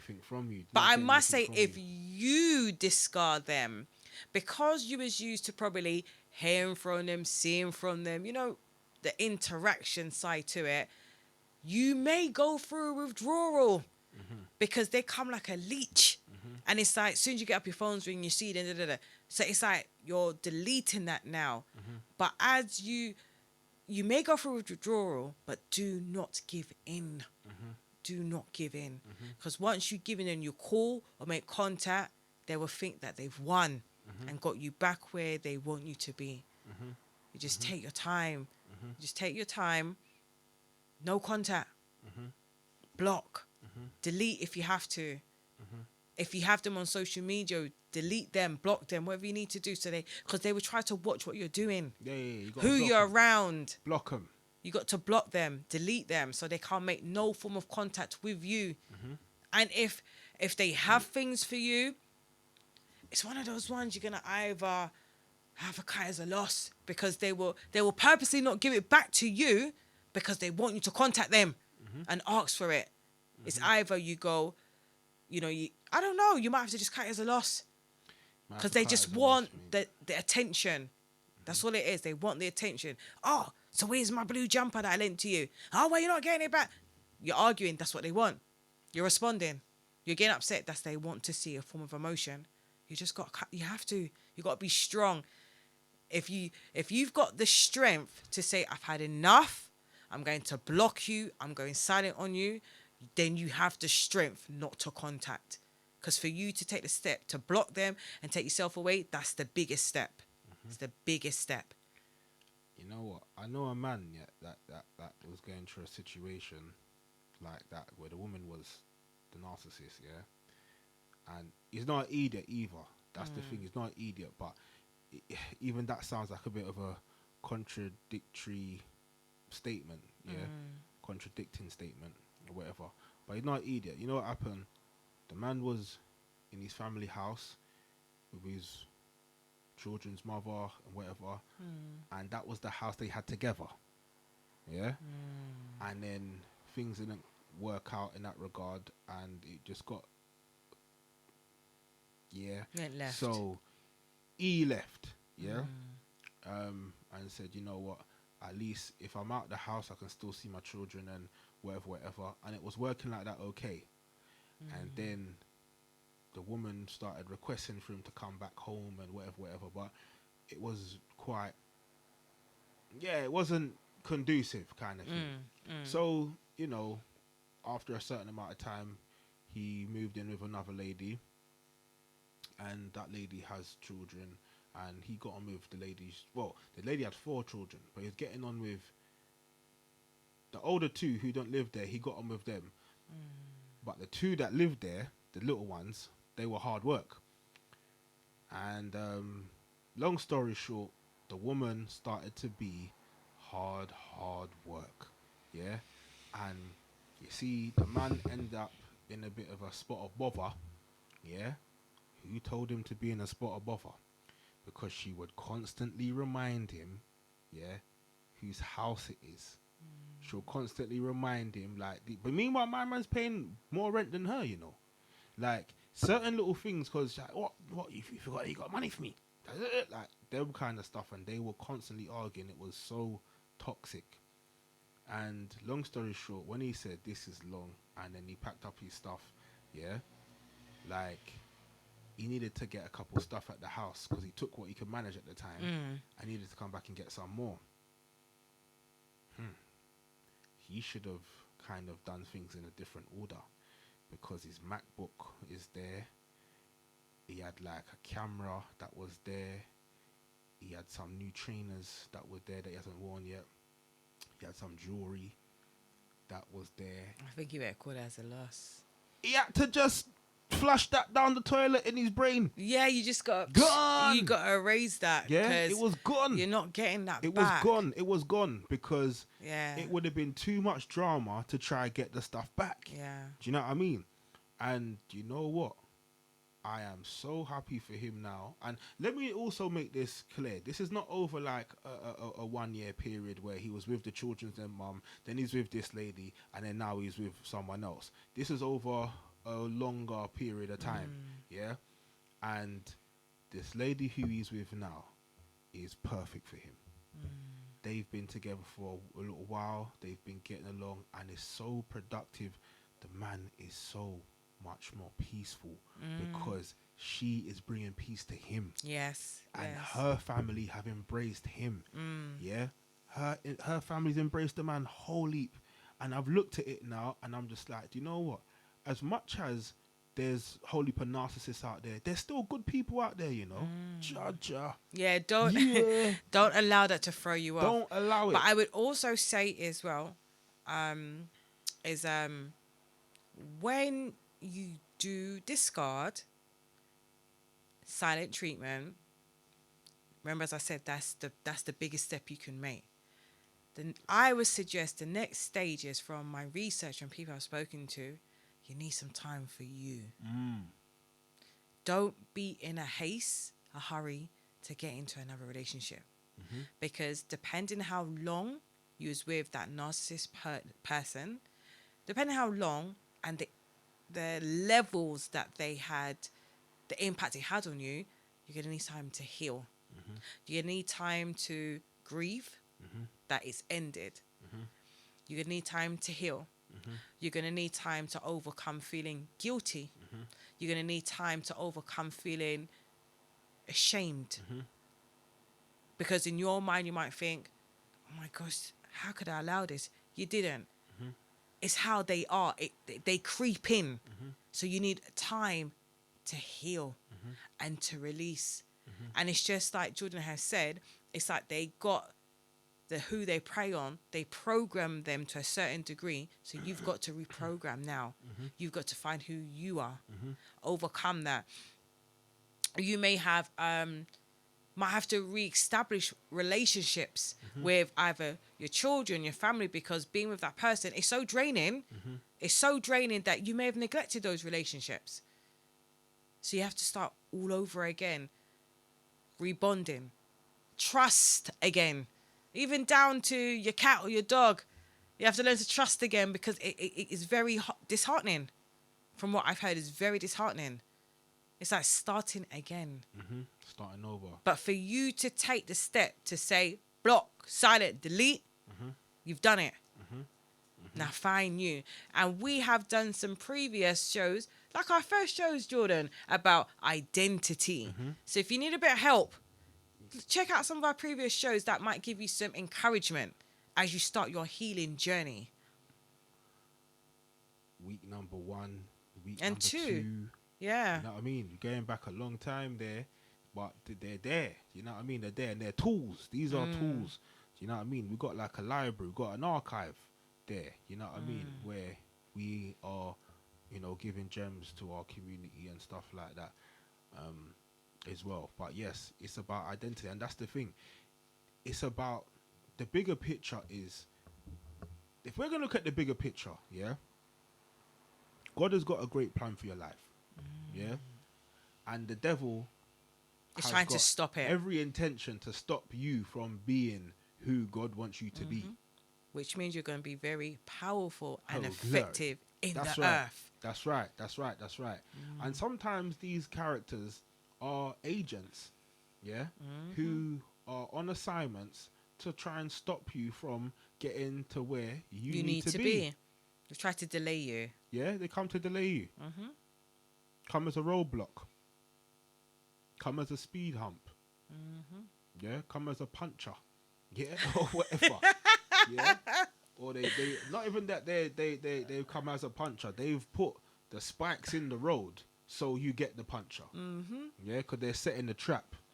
Yeah, that's what's going on, and we have to remember it's about loving yourself. Remember 2 weeks ago, Marie, when we done loving you, loving me, and we had the caller, and the caller was talking about when she entered the relationship with a guy, she loved herself a lot more.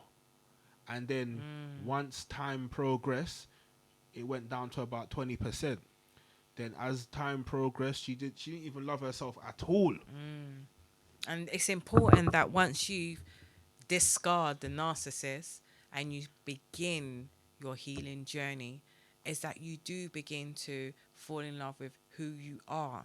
And you may get to a stage where you might have to do some self-reflecting, where you could say, you might analyze it. This is not about blaming yourself. Do not ever sit down and blame yourself for somebody's dirty behavior. Please don't do that.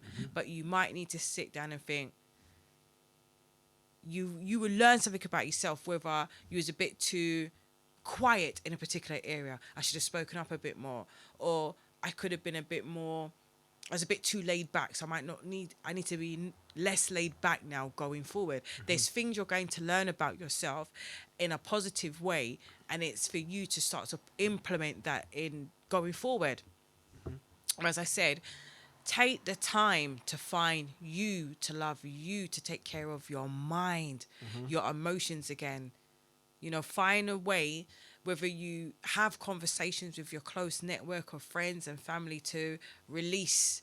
Do not hold anything in. And please do not feel ashamed of being in that relationship, because, as we said, you did not know. It takes time for you to, you didn't go and go, oh yeah, I'm with a narcissist. Yeah. No, it's not like that.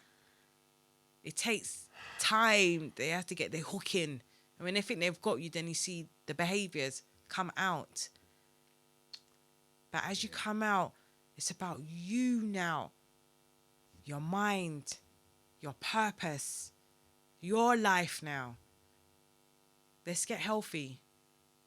And those who are displaying these narcissist behavior, I would suggest that you either found a counselor and begin to talk about what it is why you feel the need to be in control of somebody, or why do you always feel that you need so much attention. And most of the time in some narcissists, they do not like to be alone. They don't like to be alone. That's right. They have to be around people. They have to be on the phone. And that's lacking. That's something that's lacking. Because for me, Jordan, I could be at home and it's peaceful and I'm loving it. But they cannot. They need attention. But I would suggest to them, please go and get some counselling. Or yes, it'd be best for you to get counselling, because you can speak to family and friends, but I don't think they're trained to deal with some of the things that you may begin to bring forth.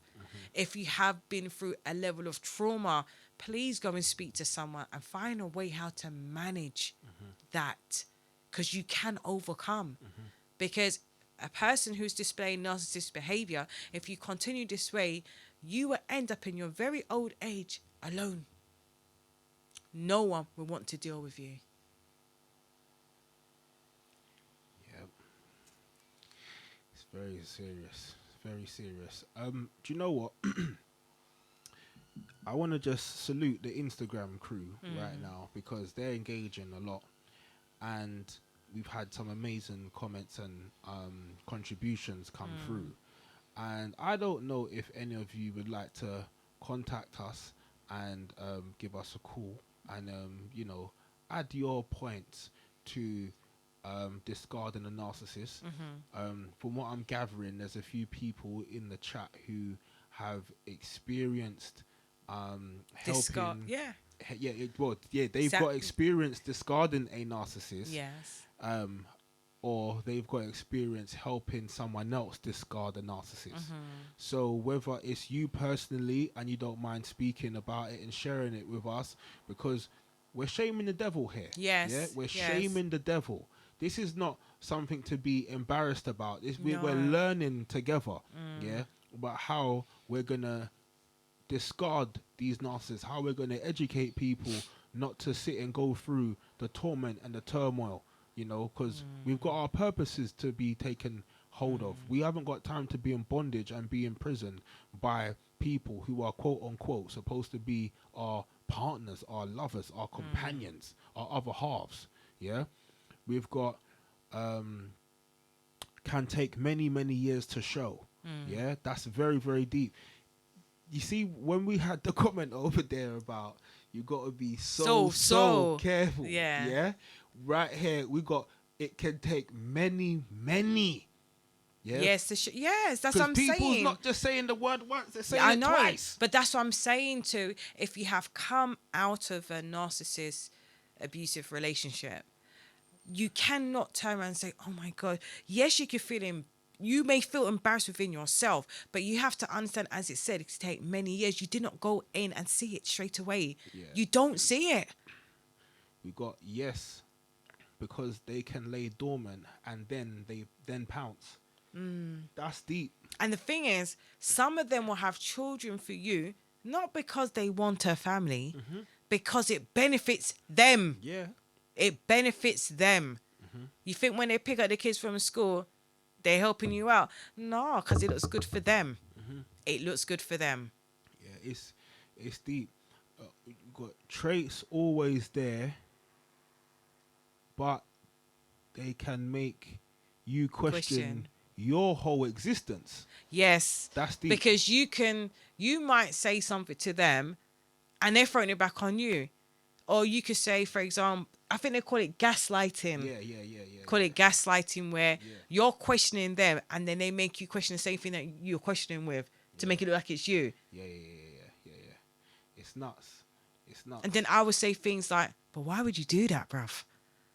Why would you do that? Yeah.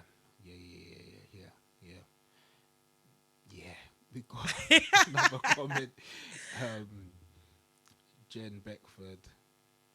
It can be quite subtle to begin with. Yes. And they can start with the love bombing. Like, they might want to take you out to your birthday. They could meet you, or it could be around your birthday. They give you the biggest bouquet, the biggest presents. Give it a couple of months. We got. Someone said reverse psychology. Definitely. And then we got, I've worked with head teachers who are narcissistic. Oh, wow.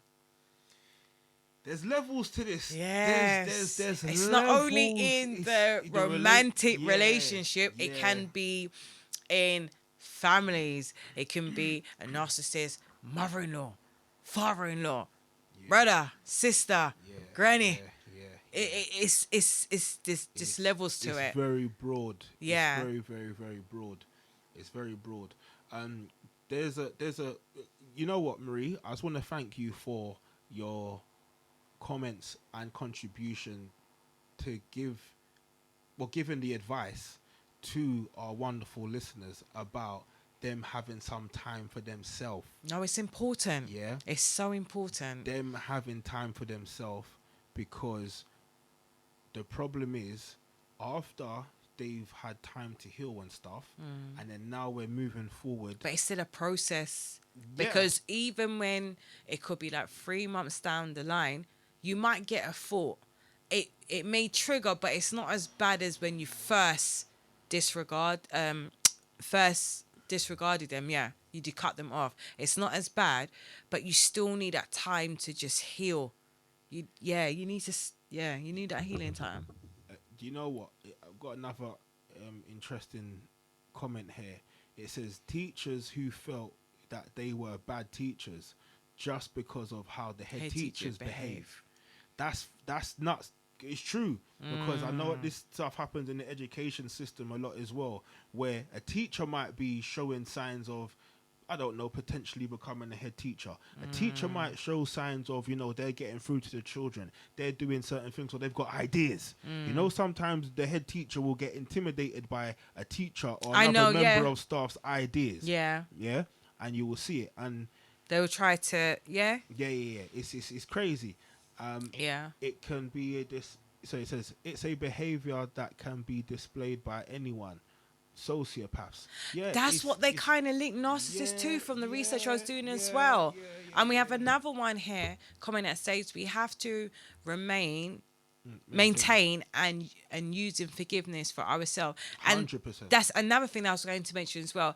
It's important that you get to a stage where you forgive yourself and forgive them, because giving them that room in your heart or your head, they're not worth it. Especially, in Matthew, when it says that we must pray for our enemies or pray for those who spitefully misuse us, that is them. You pray for them. Say, God, please, I pray they will be convicted to repent for what they have done, not only to me, but to you. Facts. And that they will stop. Because where you may come away, and yes, you may be hurt, you may feel low for a period of time, another person they can encounter may take their life. That's why it's important we ask God to help us to forgive them, and that they will repent so they do not go and do this to somebody else.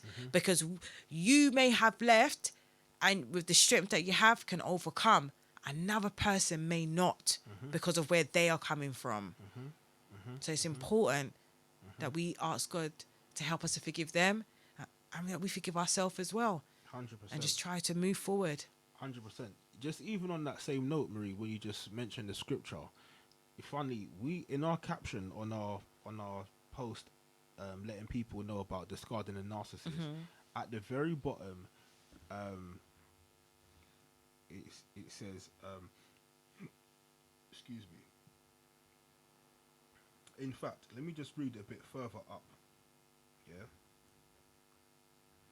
It says, the truth is, in our community, there is a significant increase of narcissistic individuals damaging others psychologically. We are at a stage where high percentages of people need therapy after becoming mentally traumatized, train wrecked, and taunted by such characters, and currently are on a slow road to recovery. Then we've got a reference of a scripture that says Romans 12 and verse 2. It says, and do not be conformed to this world, but be transformed by the renewing of your mind, that you may prove what is that good. Prove what is that's good and acceptable and the perfect will of God. And in essence, that's just saying we're in this world, but we're not of this world. We're not of the world. So the instruction is, don't be conformed to this world. The world might be like, oh, well, spit at the devil, No. Yeah, that's what the world might be telling you. Yeah, for example. You guys can still that devil, thanks. Yeah. I don't need no devil that I know. No, thank you. I don't need a devil either. I don't need it at all. Yeah.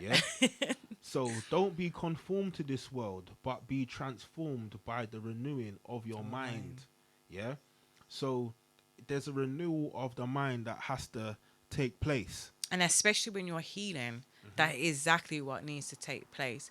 And with an individual who can say, do you know what? I believe I have been behaving in these narcissist behavior. You also need to go through this as well. So as I said, we're here to help everybody. We're not just going to be, yes, your behavior is wrong. It's wrong. But when you can take some accountability, which some of them, before they get to the stage of saying, oh, I'm in the wrong, they do not take accountability. They need to begin to take accountability and begin their own healing process. That's what they need to do. And from the different people I've spoken to, the individuals that they've had not end up in these relationships with never apologized, never took accountability. And it makes me think, so were they aware of what they was doing then? Did they intentionally come at their house? You woke up at 6 a.m. in the morning time. Before you say, God, I give you thanks for the day. I pray you will lead this day. You're waking up to saying, let me see who I can manipulate and bad up today. Are you okay? Sis, bruv, are you okay? No. Everything okay back home. It says some of them will never take accountability, and we need to just accept that, unfortunately. And it's true. Yeah, it's true. It's true. Some won't ever do it. So we're not saying to you sit and wait around for the person to come and apologize, because that may not happen. It may not. We pray that they do. Even if you guys are not together anymore or whatever, I pray that the person does it just for their own healing sake, and they don't and for your continue the cycle. It's got to the stage where I think we have to be realistic. If you've come out of that relationship with a narcissist person, unless they've gone through the necessary healing process, don't expect your things back, an apology, or accountability.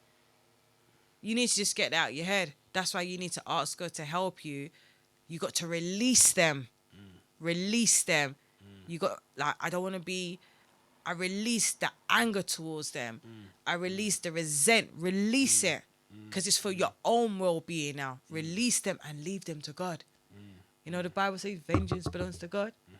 You might see how God's dealing with them because they didn't repent, and you're like, God, easy now. We've even got episodes about things like that as well.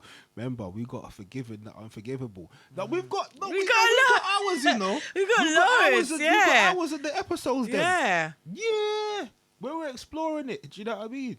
So, but then if they're not fully gone through their healing process, then them saying, "Oh yeah, I was wrong," or "I'm sorry," they don't mean it. Yeah. So is it worth it? So it's about you just focus on yourself. Just ask. You got to release it. You have to. That's the only way you are going to be better for yourself and have your healing. Yeah. It's very, very, very true. But I know we got to wrap up soon. I was just gonna say there was another point that we didn't make. Remember, last week we forgot to mention using the children as a weapon. We did kind of cover that today still. But lastly, it was, because remember, from the title, discarding the narcissist, yeah? So just to recap for anyone who's jumped in a bit later, yeah? We had our introduction and stuff like that. We then moved on into exploring the current mindset of those who they prey on, yeah? And we said current because someone who's being tormented by a narcissist is in a current mindset. That's not the mindset they're going to have forever. That's why we said we're exploring the current mindset, because they're looking at that person's current mindset. They're not looking at the biggest, strongest version of that person and then capitalizing on them. They're looking at the person when they see the opportunity to pounce, as someone in the comments said. Yeah. Then we explored the mindset that you need to break away, because you need a new mindset. You need a transformed mindset, a renewed mindset to break away. Because if you've been sitting in something for years and you're literally programmed like a computer, you need a mindset. You need a whole new download. You need a whole new software, new hard drive. Yeah. Literally to, get on the Underground Railroad. Yeah? And it's not going to be easy. No, so it's not. Don't think that, okay, I've discarded him or her. No, you're going to have days where you might be speaking to your close circle about events that happen because you're releasing it. It's not going to be easy. However, every day you're winning. Just remember that. Every 100%. day, every minute, every hour, every second, you are 100%. winning. 100%. Where you do not speak to them, you've blocked them. Even if you see them, You walk like you Keep don't it see moving. nothing. Keep it moving. Yeah. Keep it moving. You got nothing to talk about. Nothing to talk about. No eye contact. Just keep it moving because they just want to know that they can get some reaction. That's it. I can't see nothing. That's it. I'm Stevie Wonder for like 16 seconds. Okay. Bye. And when you said that, that was actually your next point. Getting others on board. Yeah. So getting that discussion going, getting others on board, so that you can, you know what I mean, move through. Different perspective of what you was going through. Yeah.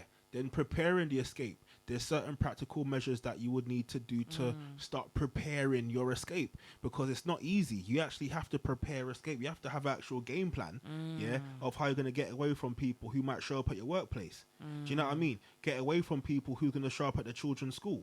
Get away from people that are going to do things that go to an event that they know that you're going to be at, just so they can, you know, you understand what I'm saying? It's not easy. Yeah. So you've got things like that. And they're just going to, all it is, you know, if they show up at like the kids' school, event, stuff like that, don't think they're there to pick up the kids or to enjoy an event. They come to watch you. And see how you're getting on. Yeah, and they could be there with somebody else. Okay. You understand? But all it is, they come to watch you. That's right. Right. Yeah. They might have brought the person as a prop. Yeah. Yeah. Just so it looks like they're acting busy. And that might be someone they're sleeping with. Yeah. But that person's still a prop. In their eyes. Not saying that the person is a prop, because that person doesn't know. No. But in their minds, because remember, they don't see people as like loving individual. It's how it benefits them. Yeah, well, I'm not going by myself, so I need to make it look like it's good that I've got someone and da. But they're coming to watch you. They come to watch you to see who you talk to, who you walk in with, see how you're maneuvering, see where your confidence levels are, like little things like that. You know what I mean? They come to do things like that. And the last point was life after escaping. Yeah. And with the life after escaping, there was a point that we didn't touch on yet in depth, but it was more about being aware of how you speak to your potential partner who you're about to date, because they can quickly learn the grey areas and capitalize on the information you've given them. And remember, when you start dating, I would actually say courting. We're going to go to courting. Because when you're courting someone, you're still getting to know who they are. So you don't want to open up too quick, because you might open up to another narcissist. So just be careful. You know, get to know your likes, your dislikes, purpose, plans going forward. Certain intimate things, you know, just hold it for now, because you're not sure. You know, we all come with masks. So just be careful. It's especially as you have come out of one, you need to be a bit more watchful. You need to use more of your discernment. Yeah, it's not easy. And you know what? Just before we go, we're gonna have to sing, because we're gonna have to go, because we've gone over. But I was just gonna say, in regards to that last point, when you're courting someone new and the potential, etc. You're courting someone new who you see potential in. For example, if you've just come out of an abusive with a narcissist, don't go into too much details about why that one ended or how it ended. I'm not tell them things, but just enough. Don't tell vague. them. Give them the surface. Oh, it just didn't work out, but we're co-parenting, or it just didn't work out. Give them the surface. Give them the surface. And what I was gonna say, just say it just didn't work out. Just say it didn't work out. Just say it didn't work out. We grew apart. Yeah. Larry. Do you know what I mean? Because that's the kind of stuff that you're gonna have to start saying. Because, like, just to give them a quick example before we come off, very quick. I know someone who was in an abusive relationship with a narcissist, and I didn't know them at the time when they were in that relationship. I hadn't met them when they had come out of it, but they were still scarred by it, they were still in the process of healing, etc. Anyway, someone had their eye on them, like them and whatever, but they didn't like the person back. But the person wanted to love bomb them and teach them how they need to be loved by a real person and whatnot. And then before you know it, the person got a bit weak and then start accepting the gifts. You know, I get so weak in they my got weak in the knees. knees. Do you know what I mean? That's what started happening. And then next minute, the people them started to get together, and then she just thought, oh, I'll see you with him, like whatever. Anyway, long story short,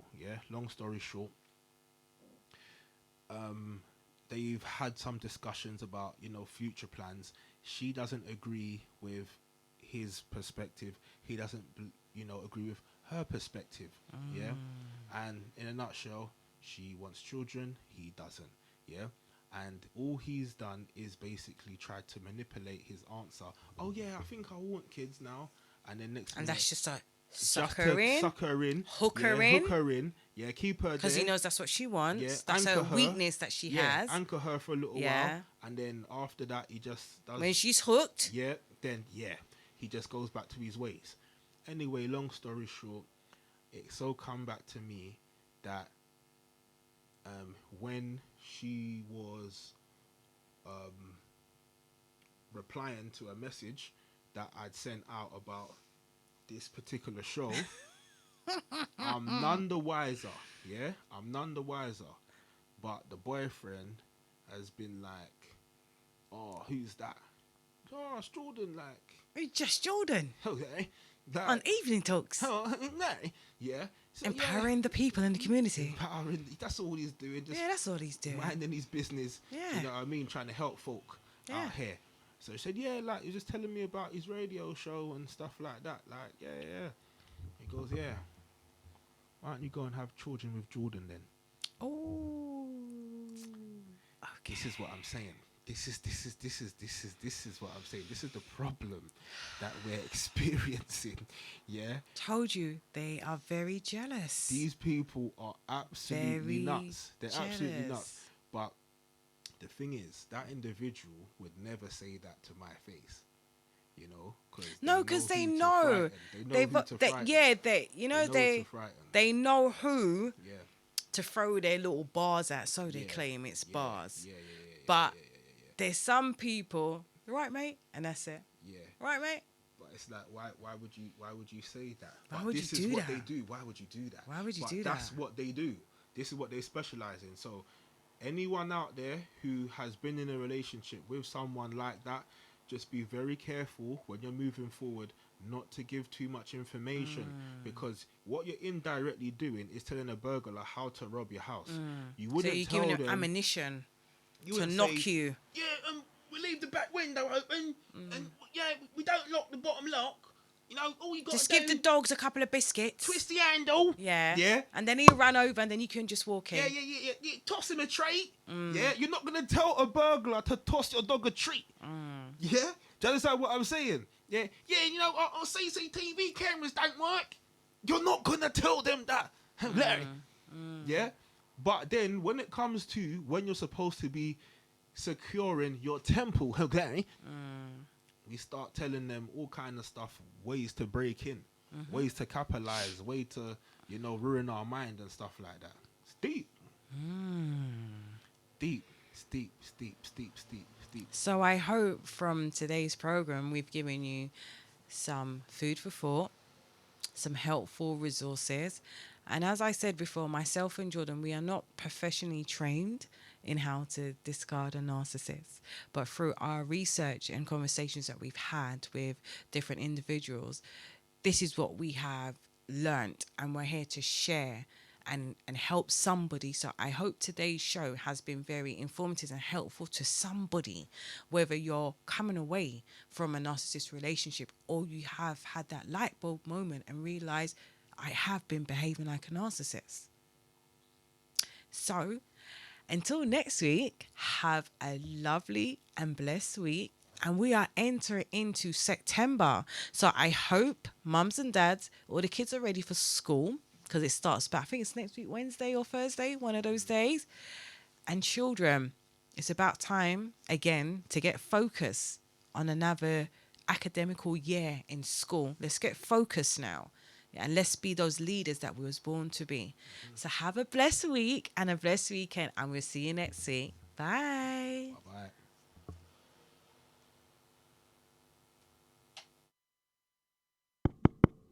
Yeah, the mic's on. Marie, are you ready? Hey, Jordan. Are you ready? I'm ready. I don't know if they're ready though. Well, let's see.